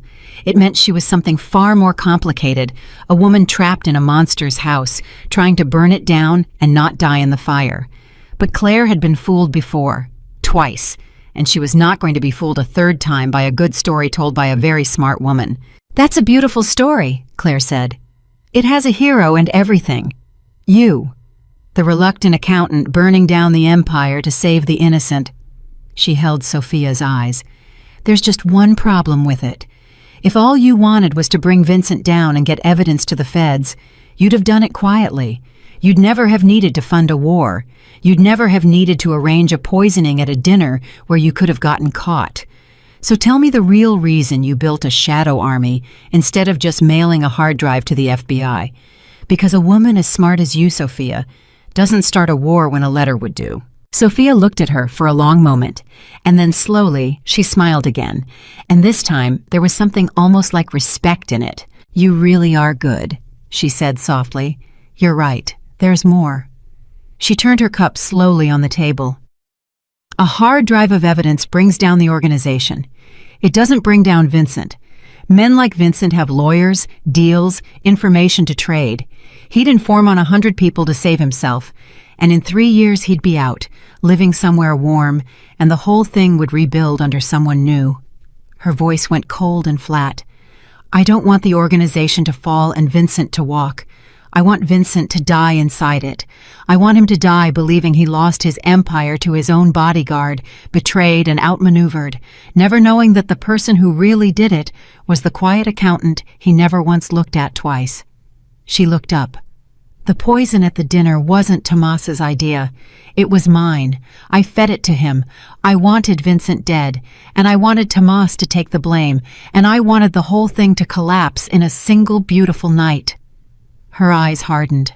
And then a waitress moved a glass and ruined the most perfect plan I've ever built. There it was. The truth under the truth. Sophia wasn't a reluctant hero. She wasn't a monster either. She was something worse and sadder than both. She was a person who had been broken by a monster and had decided to become a smaller, colder monster to destroy him, and had convinced herself the innocent people she was using along the way were an acceptable price. She was, Claire realized, exactly what Claire herself might have become, if Claire hadn't run. So now you know, Sophia said, the whole story, and here's why I brought you here, Claire, instead of killing you. She leaned in. You saved Vincent's life once, but you're not loyal to him. You don't even like him. You saved him because you can't stand to watch someone die when you could stop it. I've watched you long enough to know that about you. So I'm going to give you a choice, one professional to another. Her voice dropped. The organization is coming down, one way or another. Tomas is going to move in 3 days. When he does, it all burns. You can't stop that now. It's too far gone. But you can choose what you do in the fire. She held Claire's gaze. Walk away, take Vincent's money, disappear, become someone new, the way you're so good at doing. Let Vincent reap what he's sown, or stand with him and burn with him for a man who has spent his life doing things that would make you sick if you knew them all. She sat back. I'm not your enemy, Claire. I never was. I just want the same thing you claimed to want when you left your old life. I want the monsters to stop. I'm just willing to become one to do it. Claire was silent for a long time, and when she finally spoke, her voice was quiet and steady and certain in a way that surprised even her. "You're wrong about me," Claire said. "You've watched me for weeks, and you still got me wrong, the same way you got Vincent wrong." "Mine." She leaned forward. "You think I saved Vincent because I can't watch a man die. That's true, but you left out the rest of it. I can't watch anyone die, Sophia. Not Vincent. Not the innocent people whose evidence you're going to spill into a war zone. Not the soldiers you're going to get killed in the chaos you're planning. Not the girls who are still in Vincent's pipeline right now this morning who don't have 3 days to wait for your beautiful fire." Her voice hardened. "You want to burn it all down and call the ashes justice. But there are people inside that fire who never got a vote, and I've already lived through what happens when someone decides a few innocent lives are an acceptable price for the right outcome." Her jaw tightened. "That's why I ran, Sophia. Not because I was too weak for that world, because I refused to keep paying that price. And I'm not going to start paying it again for you." Sophia's face went cold. "Then you've chosen the monster," she said. "No," Claire said, standing. "I've chosen the people in the fire, all of them, including you if you'd let me. Because underneath all this, Sophia, I think you're still the woman who couldn't stomach what Vincent does. And there's a version of this where the organization comes down, and the girls get out, and the evidence reaches the right hands, and nobody innocent dies in a war you started to feel powerful." She looked down at her. "But that version doesn't have Vincent dying betrayed and confused for your satisfaction. That version has justice instead of revenge, and I don't think you want justice anymore. I think you've wanted revenge so long you can't tell the difference. I know, because I couldn't either. Once." For just a moment, something flickered across Sophia's face, something young and wounded and human underneath all the ice. And then it was gone, sealed over, and the cold accountant looked back at Claire with nothing in her eyes at all. 3 days, Sophia said quietly. "Tomas moves in 3 days. I'd take Vincent's money and run if I were you. But you're not me. You never were. That was always the difference between us, Claire. You still think you can save people." She picked up her coffee. "You can't. Not in this world. Now go. Tell Vincent whatever you like. It won't matter. I'm already 3 moves ahead. I always am." Claire walked out. She got into the gray sedan where Frank was waiting, and she didn't speak until they were 4 blocks away. And then she said very quietly, "Did Vincent hear all of that?" "Every word," Frank said. His face was gray. "He's waiting for you at the estate, Claire." He glanced back at her. "In 11 years, I've never heard him not say anything. He hasn't said a word since she started talking about the girls. Not one." Claire found Vincent in his study, standing at the window with his back to the door, exactly as he'd stood the first night she'd told him someone he trusted was trying to kill him. He didn't turn when she came in. "You heard it all," Claire said. "I heard it all." "Is it true?" she asked. "The organization, what it really does, the people it moves." She needed to hear him say it. She needed to know if the man she'd been helping was the thing Sophia said he was. "Tell me the truth, Vincent. You promised me you wouldn't lie to me. So don't start now." Vincent was silent for a long, long time. And then he said, in a voice she'd never heard from him, small and old and stripped of all its power, "Yes." Claire closed her eyes. "It's true," Vincent said. "Not all of it. Sophia makes it sound like it's all I do. It isn't. But it's part of it. It's part of the money." He still didn't turn around. "I inherited that part of the business from the man who built this organization before me.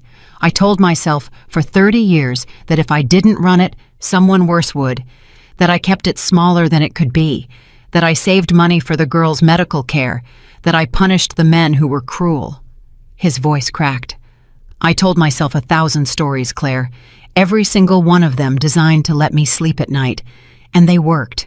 For 30 years they worked." He finally turned, and his face was wet. "And then a waitress saved my life for no reason and asked for nothing, and looked at me like I was a man responsible for his choices instead of a king who was owed his crown, and the story stopped working." Claire stood very still. "Sophia's right about what I am," Vincent said. "She's wrong about what to do with it. She wants me dead, and she's willing to spill blood across half the city and burn 100 innocent people to get it. That's not justice. That's just my own logic wearing a hero's coat. Some deaths are acceptable for the right outcome. That's the exact thinking that built everything she claims to hate. He wiped his face roughly. But she's right that this has to end. All of it. Not just Tomas, not just the Shadow Army, the whole thing. The part I've been lying to myself about for 30 years. Claire looked at him, and she saw for the first time not the Mafia boss and not the tired man, but something in between.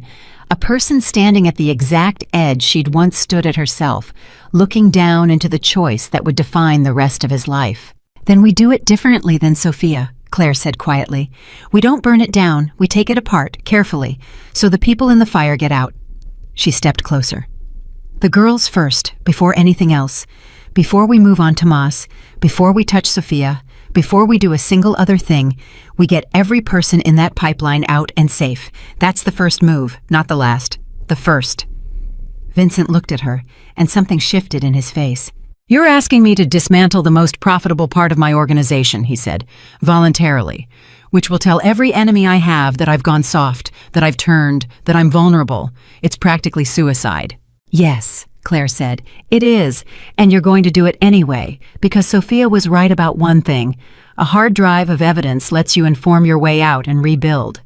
But a man who chooses, on his own, to tear down the worst thing he ever built and get the innocent out first, before saving himself, before it's safe, that man isn't informing his way out of anything. That man is doing the one thing you've never done in 30 years. She held his eyes. The right thing. When it costs you everything, when nobody's making you, when there's no story left to tell yourself except the true one. Vincent stared at her. Why? He said hoarsely. Why do you care what I become? You don't like me. You said so. You saved me by accident. You're leaving the moment this is done. Why does it matter to you whether I die a monster or die a man? And Claire, who had kept her own history locked away through all of this, who had refused every time he'd asked, finally told him the last piece of the truth. Because the mission that ended my old life, she said quietly, the one where innocent people died because someone decided their lives were an acceptable price. The person who made that decision wasn't a stranger, Vincent. It was me. Her voice was barely a whisper now. I was the one with the power. I was the one who ran the numbers and decided the outcome was worth it. And innocent people died because I couldn't tell the difference between justice and just winning. She met his eyes. I've spent 4 years trying to become someone who would have made a different choice. And I can't go back and save the people I lost. But I can stand in this room right now and help one more person choose to be better than the worst thing they've done. She swallowed hard. That's why it matters. Not because of you, because of me. Because I need to know it's possible. That a person can be the villain and still choose at the end to do one right thing when everything says, don't. The room was completely silent, and Vincent Callahan, the most feared man in Chicago, looked at the quiet waitress who'd saved his life and understood, finally, that she hadn't been trying to save him at all. She'd been trying to save herself, and the only way she knew how was to make sure that this time, in this room, the person with the power made the choice she couldn't make all those years ago. 3 days, Vincent said finally, his voice steadying, hardening, becoming something new. Sophia says Tomas moves in 3 days. That's how long we have. He wiped his face one last time and stood up straight, and when he looked at Claire, there was something in his eyes that hadn't been there before. Not the coldness of a king, the resolve of a man who'd finally stopped lying to himself. Then we have 3 days to get the girls out, gather the real evidence, corner Tomas, and stop Sophia from burning innocent people alive in a war she thinks is justice. He almost smiled. All at once, in a single night, the way you said, not just survive, win. Not win, Claire said quietly. Do right. There's a difference. You taught me that. 30 years too late. Vincent looked at her for a long moment. Then let's do right, he said. God help us both. And outside the window, the Chicago sky was already darkening toward the longest 3 days either of them had ever faced, while somewhere across the city, Sophia was already making her next move, and Tomas was cleaning his gun, and the clock that had started the moment a waitress switched a glass was finally, quietly, beginning to run out. The first day they moved the girls. It was the hardest thing Claire had ever helped plan, harder than any operation in her old life, because there was no room for error and no one they could fully trust. Vincent gave her the locations, all of them, every safe house and holding site in his pipeline, and Claire's stomach turned as the list grew, because behind every address was a person who'd been waiting for someone to come. If Tomas learns we're moving them, he'll know something's changed, Vincent said. If Sophia learns, she may accelerate. We have one chance to do this quietly. Then we don't tell your men why, Claire said. We tell them the sites are compromised, that federal attention is coming, that you're relocating assets to protect the operation. It's not even a lie. We just don't tell them the assets are getting free instead of relocated. Vincent looked at her with something like awe. You think like the person who trained you. I think like the person I'm trying to stop being, Claire said. There's a difference. Let's move. They used Vincent's most loyal men, the ones Tomas hadn't turned, and they used the cover of an ordinary business shuffle, and over 18 brutal hours, they emptied the pipeline. Frank drove 3 of the runs himself, and when the last van pulled away toward a shelter 2 states over, run by people Sophia had never touched and Vincent didn't own, Claire stood in an empty holding site and shook so hard she had to sit down on the floor. 41 people, Vincent said quietly behind her. 41. That's how many were in my pipeline this morning. His voice was hollow. I never let myself count before. In 30 years, I never once let myself count. Count now, Claire said. Every one. Carry it. That's the price of what you were. You don't get to put it down. Vincent was silent, and then he said, 41. Again, softer, like a prayer, like a wound. But there was no time to grieve, because on the second day, Tomas moved early. Claire had known it was coming. Sophia said 3 days. But Sophia had also just learned that Claire knew everything, and a smart woman doesn't keep her old timeline once her secret's out.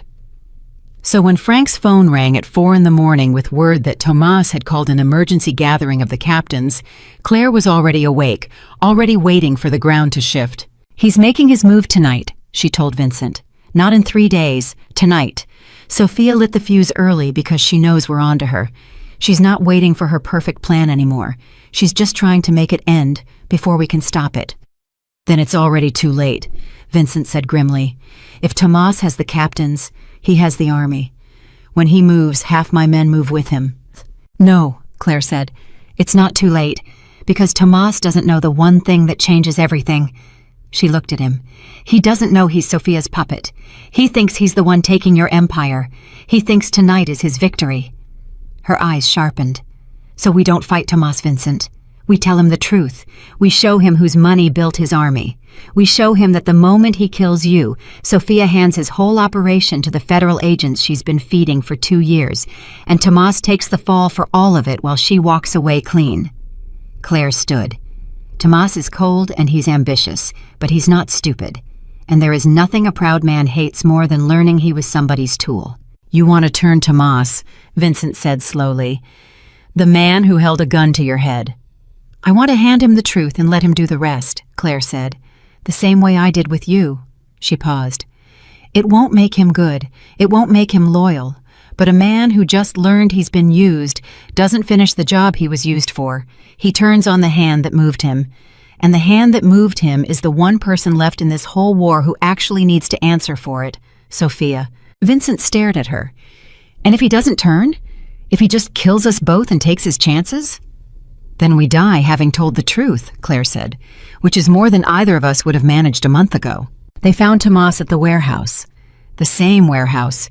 And this time Vincent walked in first, alone, unarmed, with Claire beside him, into a room full of captains and soldiers who went silent and deadly still the moment the man they'd come to depose walked through the door on his own 2 feet. Tomas rose slowly from the metal table. His hand went to his gun. Vincent, he said, you shouldn't have come. I know everything, Tomas, Vincent said, and his voice was steady, and it filled the room. The shadow army, the money, the poison at the dinner. I know all of it. He walked forward, past the reaching hands of soldiers who didn't know whether to grab him. And I came here, alone, unarmed, into a room full of your men, to tell you the one thing you don't know, the one thing that matters more than any of it." Tomas's gun came up. "And what's that?" "You didn't build this," Vincent said. "Someone gave you the money to build it. 2 years ago, before you recruited a single man." He held Tomas's eyes. "You think this is your empire you're taking tonight. It isn't. You're taking it for someone else. And the moment you kill me, that someone hands every account, every name, every crime, all of it with your fingerprints on it, to federal agents in another state. You go to prison for the rest of your life, Tomas." And she walks into the sunset with everything. He paused. "Ask yourself, in 2 years of planning, did the money ever run out? Did you ever once wonder where it kept coming from? Did you ever really believe a head of security had the resources to fund an army for 2 years?"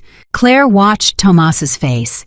She watched the professional in him, the survivor, do the same math she'd watched Vincent do, and Sophia do, and she watched the color drain out of his face as the pieces locked into place. "Sophia," Tomas said, barely a whisper. "Sophia," Vincent confirmed. "She built you, Tomas. She pointed you at me, and she's going to bury you the moment you pull that trigger." The room held its breath. And Thomas, the cold and patient man who'd waited 20 years, lowered his gun, and his face twisted into something that was almost grief, because there is no wound quite like the one a proud man feels when he learns he was never the player, only the piece. "Where is she?" Thomas said. But Sophia was already gone. She'd known. Of course she'd known. The moment Vincent walked into that warehouse alive and unarmed, Sophia understood her fire had gone out, and she did the thing she'd spent 2 years preparing to do. She ran. With the money, with the evidence, with everything. They found her at this private airfield, at the edge of the city, in the gray hour before dawn. One small plane waiting on the tarmac, and one small woman walking toward it with a single case in her hand that held enough to destroy 100 lives. Claire went alone. Vincent argued. Frank argued. But Claire understood something they didn't. Sophia wasn't going to be stopped by soldiers or guns. Sophia had planned for soldiers and guns. The only thing Sophia hadn't planned for, the only thing that had ruined her from the very beginning, was a person who wanted nothing. And that was Claire. "You came alone," Sophia said when Claire crossed the tarmac toward her. She didn't stop walking. "Of course you did. You're the only one who understands there's nothing here worth a gun." She reached the steps of the plane and turned. "It's over, Claire. I lost the empire, but I have the evidence, and I have the money, and I have a place where Vincent can't reach me. He'll spend the rest of his life dismantling what I built, looking over his shoulder, waiting for the day I decide to mail that hard drive after all." Her smile was thin and cold and utterly exhausted. "That's a kind of winning, the only kind I have left." "You don't have to win," Claire said quietly. "You could just stop." "Stop," Sophia laughed. "And do what?" "Give the evidence to the right people, not to burn a city down, to actually end it, cleanly." Claire took a step closer. "The girls are out, Sophia, all 41. We got them out yesterday, before Tomas moved, before your fire. They're safe, 2 states away, in a shelter you never touched." She watched Sophia's face. "You wanted to burn it all down so the monsters would stop. Well, the worst part is already stopped. The people you said you were doing this for, they're free, right now, this morning. It's done." Her voice softened. "You don't have to become the thing you hated to finish this. You already won the only part that ever mattered. The rest is just revenge. And revenge isn't going to give you back what Vincent took from you." Sophia stood very still on the steps of the plane, and for a long moment, in the gray light, the cold accountant and the quiet waitress looked at each other across a distance that was only a few feet, and also the whole width of the choice Claire had made 4 years ago, and Sophia was making right now. "You got them out," Sophia said. Her voice cracked, just slightly for the first time. "All of them. All of them." "I didn't think anyone would," Sophia whispered. "I thought that's why it had to burn, because no one would ever just get them out." Something broke in her face, the ice cracking all the way through, and underneath it was the woman she'd been 8 years ago, before the monster's house had made her into a smaller monster to survive it. "I've wanted him dead so long," she said. "I forgot there was another way to stop wanting it." "There's always another way," Claire said. It's just harder to see when you've stared at the fire too long. Sophia looked down at the case in her hand, and Claire watched a person stand at the exact edge she herself had once stood at, the same edge Vincent had stood at in his study, the edge where you choose between the worst thing you've become and the person you might still be. And she held her breath, because she'd learned by now that you cannot make the choice for anyone. You can only stand close enough that they don't feel alone when they make it. Sophia held out the case. "The right people," she said. "Not Vincent's people. Not to burn anyone, to end it, cleanly. Promise me." "I promise," Claire said. And this time she meant it, and Sophia could tell. Sophia handed her the case.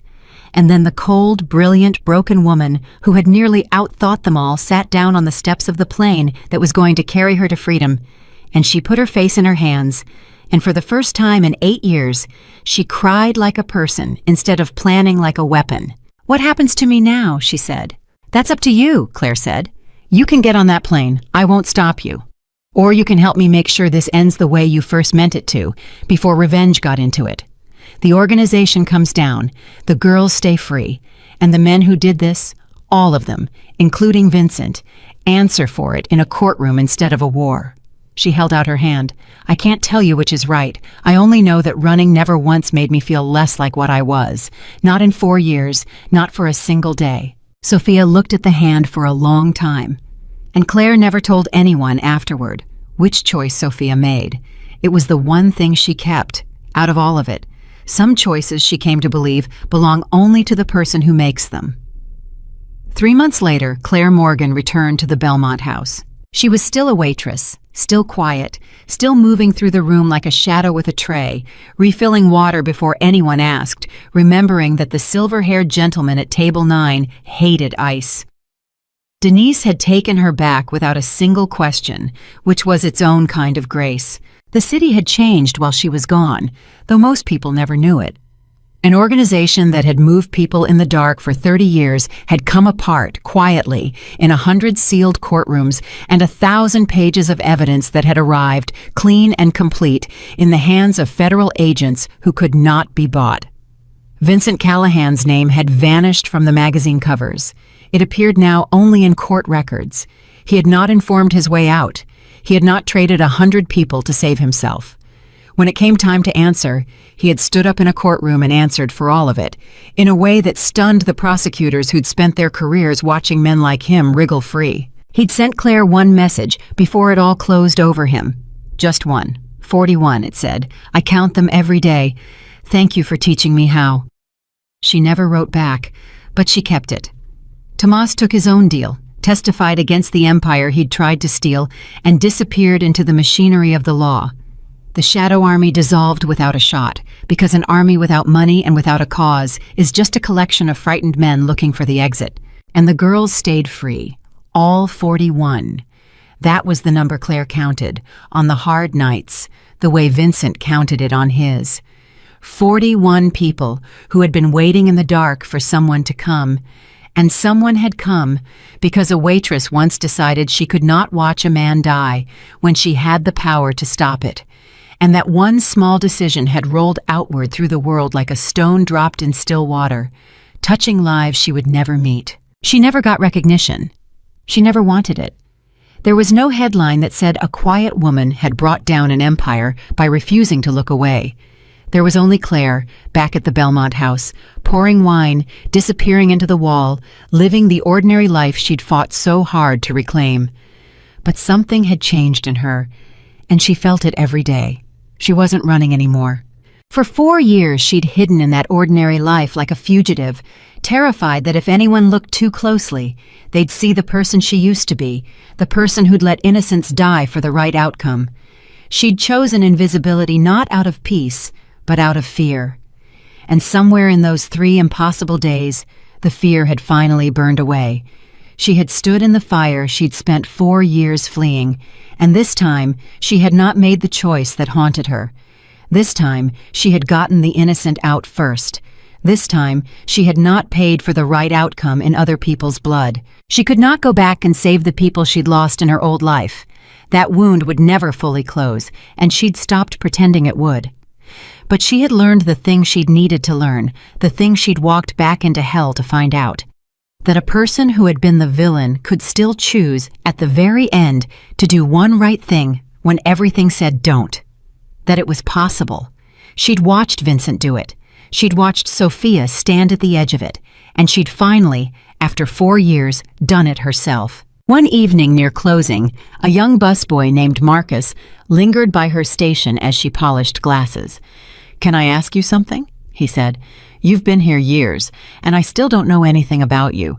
Where you're from, what you did before, anything." He shrugged, a little embarrassed. "You just seem like someone who's seen a lot, more than a restaurant." Claire looked at him, this kid who reminded her, a little, of who she might have been before the world got its hands on her. "I saw enough," she said, "to learn one thing worth passing on." "What's that?" She held a wineglass up to the light, checking it, turning it slowly, the way she'd once turned another glass in another life, on the night that had changed everything. "The person everyone ignores," Claire said, "is usually the one who sees the whole room, and the quietest person at the table is usually the one who can change the entire game." She set the glass down, squared and straight, exactly where it belonged. "So be kind to the quiet ones, Marcus. You never know which of them is holding the whole thing together while nobody's watching." Marcus laughed, not quite understanding, and went back to his work. And Claire Morgan finished polishing the glasses one by one in the warm and ordinary light of a restaurant on a quiet Chicago night, a woman nobody noticed, carrying a piece she had finally earned. She had wanted to prevent one unnecessary death. She had ended up changing the fate of everyone around her. And she had learned, once and for all, that the smallest choice made in silence by the person no one is watching can be the very thing that changes the entire world. 1 year after the empire fell, on an ordinary Tuesday, a letter arrived at the Belmont house with no return address. Claire almost didn't open it. She'd learned to be careful with mail that came without a name, and for a long moment she stood by the coat rack in the back hallway, turning the plain envelope over in her hands, listening to the old instinct that had kept her alive through 2 lives. But the handwriting on the front was neat and small and precise, the handwriting of a person who had once spent her days keeping ledgers, and Claire knew who it was before she opened it. Sophia. The letter was short. It didn't say where she was. It didn't ask for anything. It said only that she was alive, that she was somewhere warm and quiet where no one knew her name, and that she had done the thing Claire asked. She had helped it end cleanly. She had made sure the evidence reached the right hands, all of it. And then she had walked away from the wreckage of her own revenge and started, at 44 years old, the long work of becoming a person again instead of a weapon. There was one line at the bottom that Claire read 3 times. "You told me there was always another way," it said. "I didn't believe you. I do now. I count them too, Claire. All 41. Some nights they're the only thing that lets me sleep. Thank you for not letting me become the thing I was trying to destroy." Claire folded the letter and put it in her pocket, and she carried it for the rest of her shift, and something in her chest that had been clenched tight for a very long time loosened just a little. Because that was the thing about what they'd done, the thing no headline would ever capture. It hadn't just saved 41 people from the dark, it had saved the 3 people standing at the edge of the fire, too. Vincent, who'd chosen to answer for his life instead of trading 100 souls to escape it. Sophia, who'd chosen to end the monster's house without becoming a monster to do it. And Claire herself, who'd finally stopped running from the person she'd been and learned instead to become the person she'd wanted to be all along. 3 people who had all been standing on the same terrible edge. 3 people who had all, in the end, stepped back from it. And the thing that had pulled them back every time was not force, and not fear, and not clever strategy. It was a quiet woman who wanted nothing, standing close enough that none of them had to make the choice alone. The letter from Sophia stirred something in Claire that she'd kept buried for a year, and that night, for the first time since it all ended, she let herself think about Vincent. He was in prison now, in a facility upstate, serving a sentence that would keep him there for the rest of his natural life. He had not fought it. When the trials came, his own lawyers had begged him to inform, to trade, to give the prosecutors bigger names in exchange for a lighter sentence. It was what men like Vincent always did. It was the whole reason Sophia had wanted him dead instead of arrested, because she'd been so certain he'd wriggle free. He hadn't. He'd stood up in that courtroom, and when the prosecutor asked him whether he wished to cooperate in exchange for leniency, Vincent Callahan had said no. He had said he would answer for what he had done, all of it, and he would not buy a single day of his freedom with anyone else's suffering. Not anymore. Not ever again. The prosecutors had not known what to do with him. In 30 years of putting men like Vincent away, they'd never once seen one refuse the deal. The newspapers, on the rare occasion they covered it, called him a broken man, a fallen king who'd lost his nerve. They didn't understand. They looked at a man who wouldn't save himself and saw weakness. Claire looked at the same man and saw the only strong thing he'd ever done. She'd never visited him. In a year, she'd never gone. She told herself it was because visitors were logged, because her name near his would undo the careful anonymity she'd rebuilt, because there was nothing left to say. All of those things were true. But underneath them was another truth, one she'd only recently let herself see. She hadn't gone because a part of her was afraid of what it would mean. Afraid that if she sat across from him, she'd have to admit that somewhere in those 3 impossible days, this dangerous, terrible, transformed man had become something to her that she didn't have a word for. Not friend, not quite. Something rarer. A person who had watched her at her most true, who had known exactly what she was and exactly what she'd done in her old life, and had never once looked at her with anything but respect. She'd spent her whole life being invisible. Vincent Callahan was the one person who had truly seen her and lived. So a week after Sophia's letter came, Claire did the thing she'd been afraid to do for a year. She put on her coat and she took a bus, and then another, and then a third, out of the city and north through the winter countryside to a place she'd sworn she'd never go. She signed the visitor log with a name that wasn't hers, and she sat at a scarred metal table in a cold room. And she waited. When they brought Vincent in, she almost didn't recognize him. The suit was gone, of course. The armor. The silver-templed magazine cover was gone, too. He was thinner, older, and his hands, when he set them on the table, were the hands of a man who'd learned to sit still for long stretches of time. But his eyes, when they found her face, were exactly the same. Sharp, present, amused, even here, even now. "Miss Morgan," he said, and something eased in his voice, something Claire realized had been braced for a year. "I'd given up on you." "I gave up on me too," Claire said. "A few times." He almost smiled. "You look well. You look like a person who's stopped running." "I have." "Good." He said it with such simple, complete sincerity that Claire had to look down at the table. "That's good, Claire. That was the only thing I ever wanted for you, the one thing I could never buy for anyone and couldn't give you either. I'm glad you found it yourself." He folded his hands. "You didn't have to come. I know what it costs you. Your name near mine.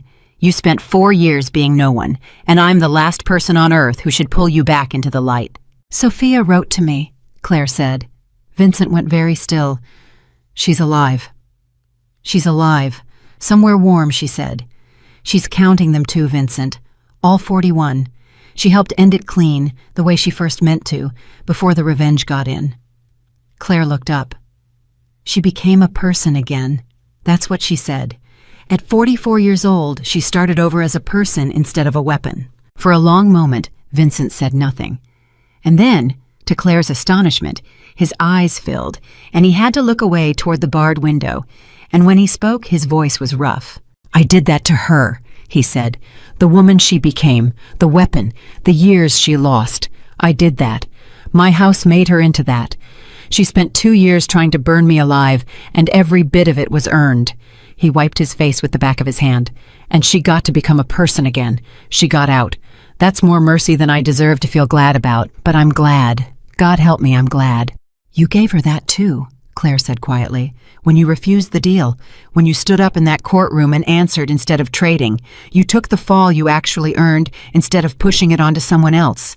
That's why it ended clean. That's why she got to walk away instead of spending her life waiting for you to come after her." Claire held his eyes. "You think you don't deserve to feel glad, but you're the reason it ended the right way, Vincent. You and her both. Two people who spent their whole lives doing the wrong thing and chose, at the very end when it cost you everything, to do one right thing. I told you it was possible. You proved it. Vincent looked at her for a long time. You keep saying that, he said. That one right thing, like it balances anything. It doesn't, Claire.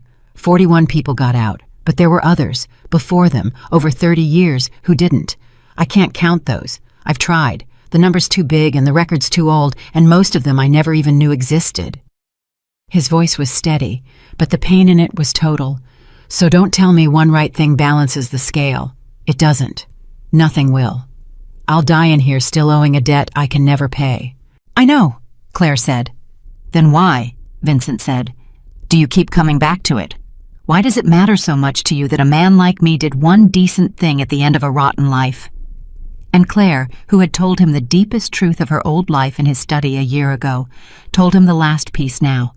The piece she'd never spoken to anyone, not even herself, not all the way. Because I need to believe it for me, she said. Not for you, for me. She wrapped her hands around each other on the cold table. You know what I did in my old life? I told you. I was the one with the power, and I ran the numbers, and I decided some innocent lives were an acceptable price for the right outcome, and people died because of it. People who trusted me. People who had no idea their lives were being weighed on a scale by a stranger. Her voice caught. I've spent every day since then wondering if a person who does that is just broken, ruined, past saving. Whether the thing I did put me in a category of person who doesn't get to become good, no matter how hard they try. Whether all my quiet years and my good deeds were just a broken person pretending. She looked up at him, and her eyes were wet, and she didn't hide it. And then I met you, she said, and I met Sophia. Two people who'd done far worse than I ever did, for far longer.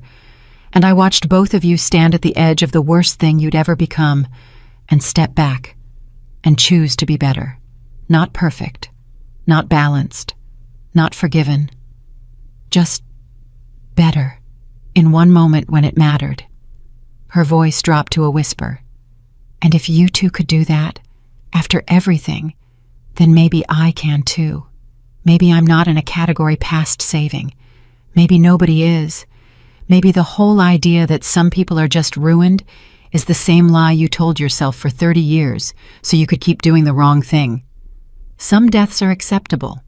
Some people are past saving. It's the same lie, Vincent. And watching you break it broke it for me too.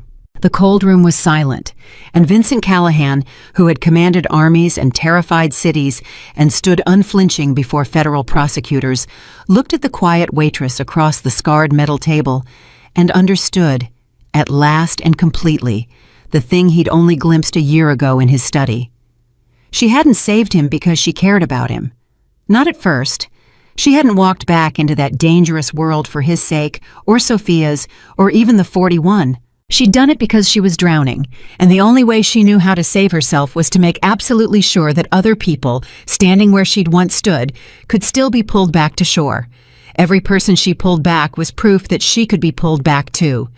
Every villain who chose to be better was evidence, entered into the record of her own aching heart, that she was not past saving either. Claire, Vincent said gently, look at me. She looked at him. You want to know if a person who does a terrible thing can still become good, he said. You've been asking that question for 4 years, and you've been looking for the answer in me and in Sophia and in every soul you could pull back from the edge. He leaned forward as far as the table would let him. But you've been looking in the wrong place the whole time. You don't need me for the answer. You've been the answer all along. Claire's breath caught. You did a terrible thing in your old life, Vincent said. You've never once denied it, never once tried to soften it, never once asked anyone to tell you it was okay. You just carried it, and you changed, and you spent everything you had left saving people who could never repay you and never even knew your name. 41 people are free because a broken woman refused to believe her own brokenness was the end of the story. His voice was fierce now, and certain. You are not evidence-gathering, Claire. You are the evidence. You are the living proof of the exact thing you've been so afraid to believe. A person who did the unforgivable can still spend the rest of their life doing good. You're not looking for that person. You are that person. You have been the whole time. Claire Morgan, who had not cried in front of another human being in more years than she could count, put her face in her hands and wept. And Vincent Callahan, who could not reach across the table, who was not allowed to touch her, sat with her while she did it. And that was its own kind of grace. The feared king sitting quiet and helpless while the woman who'd saved him from himself finally let herself be saved a little too. When it was over, when the guard signaled that time was almost up, Claire wiped her face and stood. "I'm not going to come back," she said. "You understand. My name near yours. The life I've built." "I know," Vincent said. "I never expected you once. You gave me more than I earned just by walking in." He looked up at her. "Live the quiet life, Claire. The one you fought so hard for. Pour the wine. Disappear into the wall. And know that somewhere upstate, an old man is counting to 41 every day and thinking that the best thing he ever did with all his power was to finally give it up when a waitress showed him how." He smiled, and for once there was nothing dangerous in it at all, only warmth. "You were the quietest person in every room, and you changed the entire game, every one of us. Don't you ever forget that." "I won't," Claire said, and she didn't. She went back to the city, and back to the Belmont house, and back to the ordinary life she'd chosen and fought for, and finally, fully, come to inhabit without fear. She poured wine. She remembered that the silver-haired gentleman at table 9 hated ice. She trained the new servers, and she was kind to the quiet ones, and once in a great while, when the light caught a wine glass a certain way, she thought about the night that had changed everything, and she smiled to herself, and she moved on. She never told anyone what she'd done. There was no monument to a woman who brought down an empire by refusing to look away. There was no headline, no medal, no recognition of any kind, and she wanted none of it. The 41 people she'd freed would live out their lives never knowing her name. And that was exactly as it should be, because Claire had learned the deepest secret of a life well lived, which is that the truest good is the kind that asks for nothing back, the kind done in silence by a person no one is watching. Sophia wrote to her twice a year, always from somewhere new, always without a return address, always counting to 41. Vincent's messages stopped after a while, and Claire understood and did not grieve, because some debts get carried alone, and some men prefer to carry them in silence. And Claire Morgan grew old in that quiet life, a woman nobody noticed, carrying a peace she had finally, fully earned. She had wanted only to prevent one unnecessary death. She had ended up freeing 41 souls, redeeming 2 of the most dangerous people in a dangerous city, and saving, last of all and most quietly of all, herself. Because in the end, she had learned the one thing worth learning, the thing she had walked back into hell to discover and had spent the rest of her life proving true.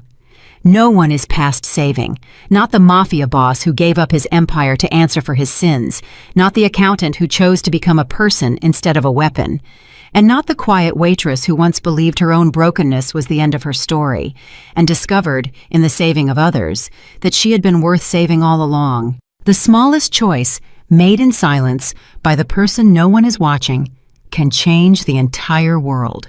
Claire Morgan had made that choice, and the world had never been the same.